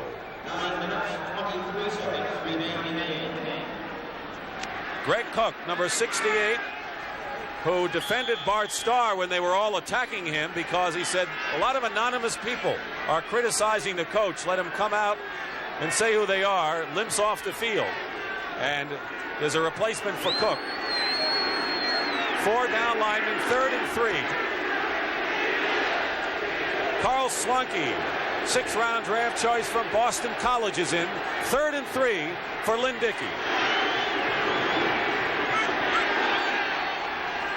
Dickey loops it to Jerry Ellis. Ellis has a first down to the 35. Ellis still going and is driven out of bounds after picking up a first down and more at the 27-yard line. And Don Good, who was picked up in a trade from the San Diego Chargers, finally drove Ellis, who's made 2 key plays in this drive, Paul. Lynn Dickey drops the ball over the outstretched hands of 58 Cliff Odom into number 31 Gary Ellis, and he does a fine job of broken field running, runs down the sideline before being brought out of bounds by number 50 Don Good. The Packers are on the march. They could put 7 points on the scoreboard right here. They would be in very good shape. Bart Starr, in his 6 years coach of the Packers, apparently thrived on adversity. They lost Bruce Clark, Fred Van Appen. Van Appen, the defensive line coach, quit. The heat on Starr. Chester Marcole's controversy, but the Packers are looking better and better, and Atkins carries and is tripped up for no gain, and Henry Bradley, number 91, the nose tackle, makes the stop. So Atkins, number 32, 2nd year from Maryland, came in for Ellis. Let's take a look at some scores of games of import in the NFL while we have a moment here. Jets leading Seattle in the 4th quarter. Jets won their first game last week, Seattle losing to the Browns. New Orleans looking for their first win of the year, leading Atlanta in the 3rd quarter. And Chicago shutting out Detroit in a shocker there. 2nd and 8 at the 25. And Middleton stacked up again. Robert L. Jackson, the linebacker, makes the stop. So it'll be 3rd down and a good 9 for Green Bay. Packers using up the clock. 7:50 to go in the 4th quarter, Paul. An interesting situation, 3rd and 9. See what kind of approach Bart Starr and Lynn Dickey will take. Will they put the ball up in the air here, or will they go conservative, keep it on the ground, and just play for the 3-pointer? Wilkinson, Alzado, Bradley, and Franks are the down 4 for the Browns on a 3rd and 9, and now Dickey wants a timeout. An inopportune moment to call a timeout. With 7.5 minutes to go, he uses up one of his 3 right here. So the Packers used a timeout. It is 3rd and 9 at the Cleveland 26-yard line, with the Packers leading at 14-13 with 7.5 minutes remaining in the ball game. Andre Thompson, 89 wide right. James Lofton, number 80 left, and Dickey with the play. That's his numbers today. Pretty good, aren't they?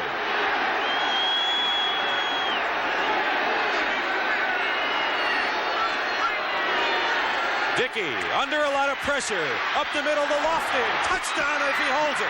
Does he hold it? He does. Touchdown. And James Lofton will throw the ball and get a fine.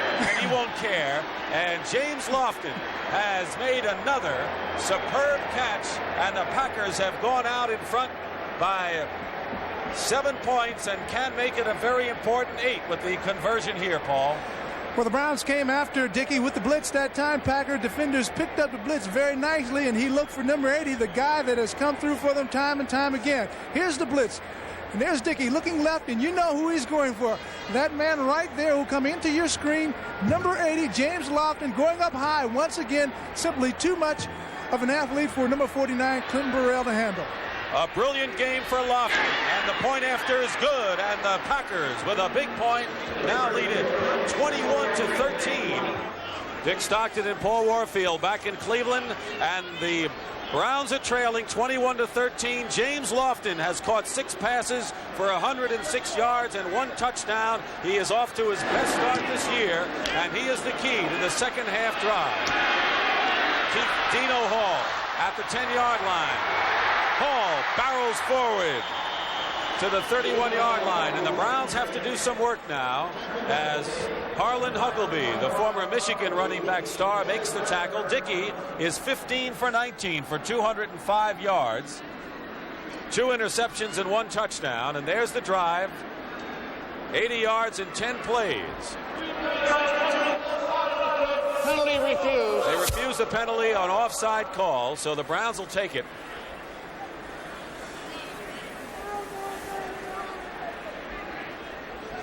It's not a very, very bad return for Dino Hall. The ball is out right around the 30 yard. First down.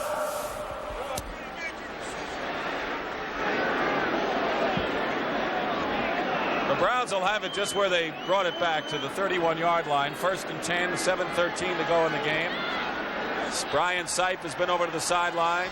James Lofton has made some big plays, and they have all been tough catches, Paul. Tough catches, but he's the kind of athlete who can go up high and take the ball away from a defender. He's got great speed. You know, I'd hate to be in Clinton Burrell's spot out on that right corner trying to defend against him.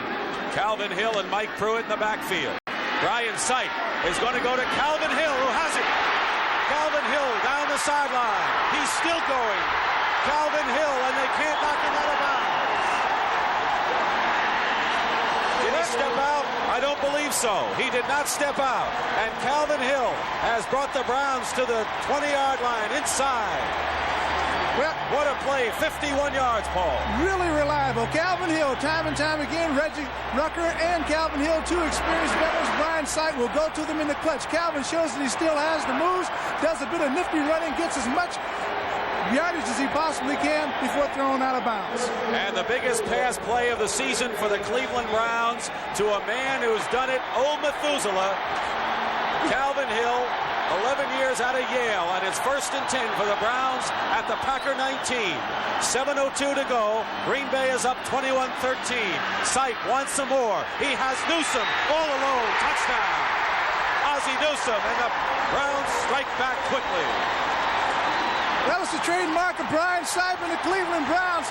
They can strike quickly, and when they do, most often it's the turnover 82, Ozzie Newsome. Fans here in Cleveland are really loving it. 2 quick, big plays. The one to Calvin Hill and this one. He beat George Cumbie, the linebacker. Ozzie Newsome running a flag pattern. Cumbie just cannot get up. Newsome, great speed, great mobility as a tight end. Score is now 19-21. Cockcroft can bring the Browns to within 1 right here. And no one has departed Cleveland yet because we have a tremendous ball game. It took the Browns just 28 seconds to score the touchdown to bring them to within a point. And here's Don Cockcroft, who now is ahead of Bruce Gossett in 8th place in the all-time scoring list with 1,032 points. But more important, the Browns trail 21-20, and the Packers now with Under Thompson inside his 10 will receive the kickoff with under 7 minutes to go. A wild game, Paul. Really is a wild game. The Packers have their onside kick team, James Lofton, and 2 guys up front, but it's a deep kick. Under Thompson, a former running back, is on the 1 and goes and runs it. And he did a good job because they had him trapped way back. He didn't get it to the 20. Clifton Odom, number 58, makes the tackle for the Browns. Well, he did a good job of bringing the ball out. The Packers will get the ball right about on the 15-yard line. The Browns have them exactly where they want to. So now the defense must come through and stop them right here. Green Bay, of course, will be trying to utilize the clock, pick up first downs, and move the ball downfield. They did it in 28 seconds. 2 plays, the 51-yard pass play to Calvin Hill, and then the 19-yard touchdown pass to Ozzie Newsome. And for Newsome, this is his first touchdown pass of the year. That's the drive. 1st and 10 at the 16 for the Packers, with Atkins 32, Middleton 34, the running backs. Dickey to the air, Lofton, and Lofton close to a first down, and that's what Green Bay has to do. Don't go into a shell, get the big chunk of yardage. Clinton Burrell makes the stop. And while Green Bay has indicated that they're going to go to that man, number 80, James Lofton, the Browns have got to make an adjustment and give number 49, Clinton Burrell, some help. He simply cannot handle Lofton man-on-man in coverage. Surprisingly enough, the Browns knew about Lofton's abilities, and we're going to watch him today. But in the second half, he's made some great catches. He has made some great catches, but again, I must go back to the fact that I believe that it's a mismatch on that corner. Burrell simply cannot handle it. First down at the 26-yard line. In motion is Paul Kaufman. The pitch goes to Turdell Middleton. Middleton gets a yard, that's all. And Henry Bradley from Alcorn in his second year makes the tackle. So this is where the Browns defense has to shut down Green Bay. And conversely, the Packers, with the lead and 6 minutes and 20 seconds to go, know that if they can chew the clock up and move the ball upfield, they'll put a lot of pressure on the Browns offense in the final moments. Packers are also thinking about field position. If they can get near the 50-yard line, perhaps punt the ball, they'll put the Browns back on the other side of the field, deep in their own territory. 2nd and 9, play action, and Dickey fires it complete to Lofton as a first down, and a big play for the Packers. James Lofton, a first down to the 42 with Tom Darden defending on the play, and Lofton is having a brilliant afternoon, reminiscent of what Paul Warfield used to do. Perhaps the biggest afternoon for him thus far this year. That time the Browns gave him a little more complicated coverage, but he showed me something. He slipped underneath the coverage, found the open spot in the zone, went up high, took the pass, and he's keeping this drive going. 8 receptions, 131 yards, and a touchdown for James Lofton. And the clock runs, 5:25 to go. 1st and 10 for the Packers on their own 42. Atkins. Maybe a yard, and Lyle Alzado was there for the stop. So now Dickey faced with 2nd and long. Lyle Alzado, you can always depend on him to come up with a play. That time he fought off the block of left tackle number 76, Tim Stokes, did a good job and unassistedly brought the ball carrier down by himself. Lynn Dickey is having a superb afternoon. He had a lot of the short passes in the first half, but has gone deep in the second. Great percentage for Lynn this afternoon. Under Thompson in motion. And Middleton is stopped by Robert L. Jackson. A big play by Robert L. Jackson for a loss. And it'll be 3rd and long for the Packers. He's done it all year long. Well, now at 3rd and 13, do you try for the first down? Do you try to risk an interception? Or do you try a flare pass? What would you do, Paul? You got to put the ball up, and you got to go for the first down in this situation. Looks like they got a favorable coverage. He'll be looking for draw play. Middleton has a first down and a big play and a surprise play. And I'll tell you what, if he caught you by surprise, he caught the Browns by surprise. I'll say he really got the Browns defense by surprise. An excellent call by Dickey and the Green Bay staff. Caught everybody in the Browns secondary looking. That's what I was talking about earlier. You got to run when they expect you to pass and pass when they expect you to run. And this had pass written all over it, and they give it to Middleton on a draw, and he just completely caught the Browns defense by surprise. Well, it was a big play for the Green Bay Football Club, and they still have possession of this football, and they're doing exactly what they want to do, eat up the clock and yet move the ball downfield. 3 minutes and 12 seconds remaining in the game. 1st and 10 now at the 46 of Cleveland. Atkins holding on to the ball. Gets maybe 2 or 3 yards on the play. Charlie Hall pursuing on the play. But that uses up the clock. Under 3 minutes to go. The Browns have all of their timeouts, and Green Bay has 2. As you look at Zeke Bratkowski, Green Bay has 2 timeouts remaining, and they took one of them before the touchdown pass.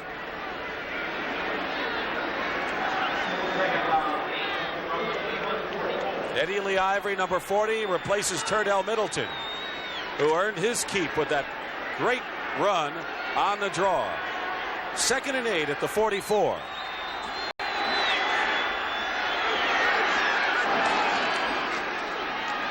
And Ivory slipped. Eddie Lee slipped. Couldn't get anything going, and he stopped. May have lost a yard. It'll be 3rd down. We're approaching the 2-minute warning, and now, with 2 minutes and 10 seconds to go, the Browns call a timeout. And it's all right here, Paul Warfield, at Cleveland Stadium, where the Browns anxious to get their hands on the ball because they're trailing by only a point, but the Packers controlling with 2:10 to go, 3rd and 7. Could be a big play coming up in the ball game. Packers are in a bad spot of the field where it's awfully muddy, poor footing, and so Lynn Dickey is going to have to watch what he does. Under Thompson wide right, James Lofton left, and Ivory slips again, but Eddie Lee Ivory gets close, about a yard short of a first down, and it'll be 4th down. And David Beverly comes up. He's short by about 2 yards. And Ron Bolton made the tackle. It'll be 4th down, and the 2-minute warning is upon us. So this is exactly what Paul Warfield was talking about. The Packers maintain possession. They have good field position, and if they can put that punt inside the 10, they've done their job. It is 4th down and 2 to go, and David Beverly will kick. Keith Wright is back, and I guess in a situation like this with the ball at the Cleveland 38-yard line, there's a final score. Cincinnati wins 14-0. There's always the possibility that Beverly could run with the ball, and it's something you got to be aware of, except that if he can put it out of bounds, I think that's the smarter play. It would be the smarter play, but when you're going against a guy like Sipe, who's like Stabler, you know, anything can happen. High kick, a good kick for the Packers. Fair catch called for by Wright at the 12-yard line, and that's just what Green Bay wanted. Well, Beverly has done his job. Now it's up to the Green Bay defense to hold Brian Sipe and company. Brian Sipe has about 89 yards of real estate to make up to get the 6-pointer, and so it's all on the shoulders of the Green Bay defensive unit at this point. 1st and 10 at the 13-yard line. Brian Sipe, the surgeon, out here on the field. And you talk about what Stabler can do and what Sipe can do in situations like this. Well, Sipe was in this situation numerous times last year. That's why they call the Browns the Kardiac Kids. It's no strange situation for this offensive club to be in. Calvin Hill is in the lineup, and you know what that means. Possible pass receiver. And Sipe going up the middle of Calvin Hill, complete, and a 1st down at the 27-yard line. And Mike Jolly, number 21, the rookie from Michigan, makes the tackle. Well, again, Calvin Hill, he just does it time and time again. He's the old pro. He finds a spot in between the coverages. He reads coverages just like a quarterback, and he can find the opening, and he's tough to cover. Less than a minute and a half to go. We'll follow the clock. And Sipe back again. Has some time. B. Rush will run himself to the 35 and slides short of a 1st down by a yard. Short of a 1st down, clock running as we have 1:14 to go, and the Browns may have used one of their timeouts. The clock has stopped, 1:14 to go. We're at the 37, and now they start the clock again. So it was an official's call for the positioning of the football. There you see the time.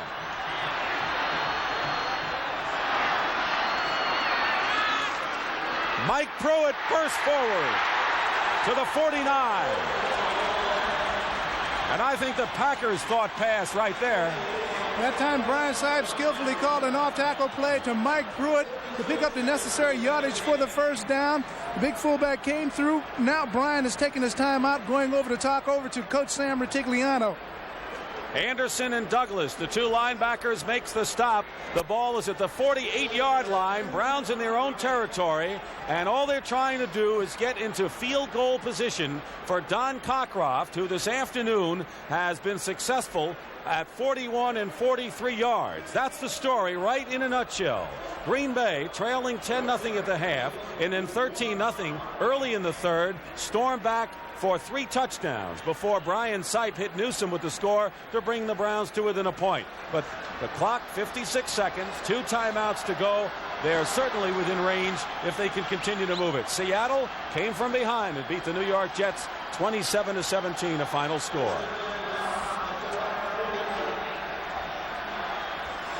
Well, as I said before, Brian Sipe and his offensive unit, Dick, has been in this particular position many times before. Last year, winning 3 overtime ball games.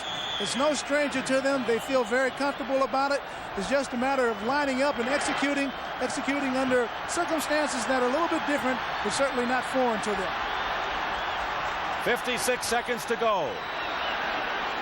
1st and 10 at the 48. Sipe. Up the middle. Calvin Hill has a 1st down and runs out of bounds to stop the clock at the 37-yard line. Make it the 36. 49 seconds to go. Calvin Hill. All right, Sipe back again in the pocket. You know who he's looking for, Calvin Hill, right over the middle. Calvin catches the ball. Now watch him get out of bounds like an experienced veteran. He gets as much real estate as he can, but he doesn't have to expend the timeout. He stops the clock, and Cleveland can start operating again. He didn't have to go to Yale to know that, but it helps. 1st and 10, 49 seconds to go. The Browns have 1 timeout remaining. 1. Hill and Mike Pruitt in the backfield.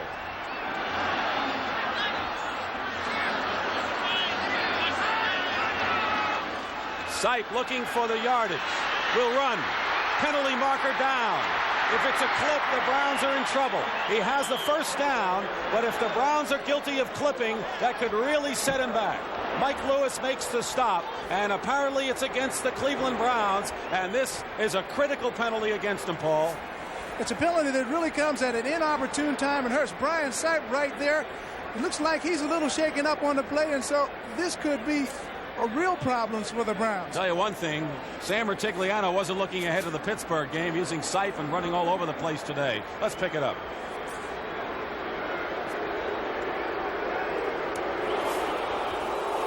'63 offense, holding, still 1st down. All right, Cody Risen holding. And even though it's still 1st down, that's not the important thing. The down is not the story here. It's the yardage and the clock. 42 seconds to go. The ball now at the 46 of Green Bay. And right now they are not in field goal range. Brian needs about a 15 to 20-yard pass to put him back into field goal range. He's going to have to put the ball up over into dangerous territory, which is up over the middle. Sipe lets it go, and Logan comes in, incomplete. The ball hit the dirt before Logan could make the play, and so 8 seconds tick off. That's the time remaining. It'll be 2nd down and 20 at the 46. All right, Logan trying to make the catch. He just can't quite scoop it underneath. Number 22, Mark Lee, defending on the play. Brian Sipe feeling a little bit of pressure coming from the Green Bay defensive front that time. Had to step up into the pocket and get rid of the ball a little bit faster than he wanted to. 2nd down. Browns at the Packers 46.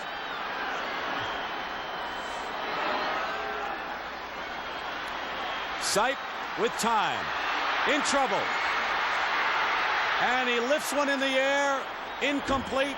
The Packers are looking for an intentional grounding. They do not get it, but Ezra Johnson put immense pressure on Brian Sipe, and it'll be 3rd down with 25 seconds to go. And watch Johnson, number 90, come from outside. Sipe back in the pocket. He's looking for someone to throw. He can't find a receiver. Now he feels the pressure. Watch him start to move out. Ezra Johnson, number 90, doesn't quit. He keeps coming, and Brian amazingly gets the ball off.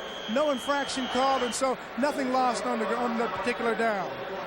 Greg Pruitt is in the game, and Calvin Hill goes out. Pruitt, number 34, in there, along with Mike, his brother, 43.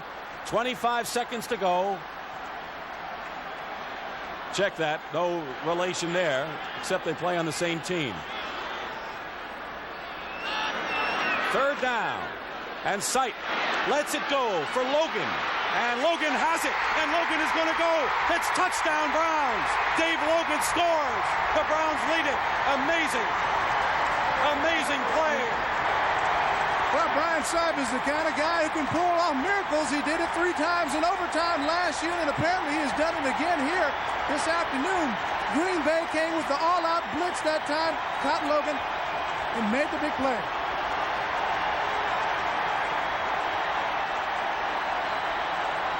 Dave Logan went high. He is a superb athlete. The Cincinnati Reds wanted him to be a pitcher. The Kansas City Kings wanted him to be a basketball player. He's a football player. There's the all-out blitz by Green Bay. Logan locates the ball, goes up over Mark Lee, and then outraces Lee and another Green Bay defender, number 24, and that's Johnny Gray to the end zone. Big play. Sipe does it again under pressure. Point after touchdown is no good. It's off to the left. A bad snap from center. So the score is 26-21 in favor of the Browns. 16 seconds to go. But an amazing turn of events, because here it looked as if the Green Bay Packers had put enough pressure on Brian Sipe, and all the Browns were looking for was field position for Don Cockroft.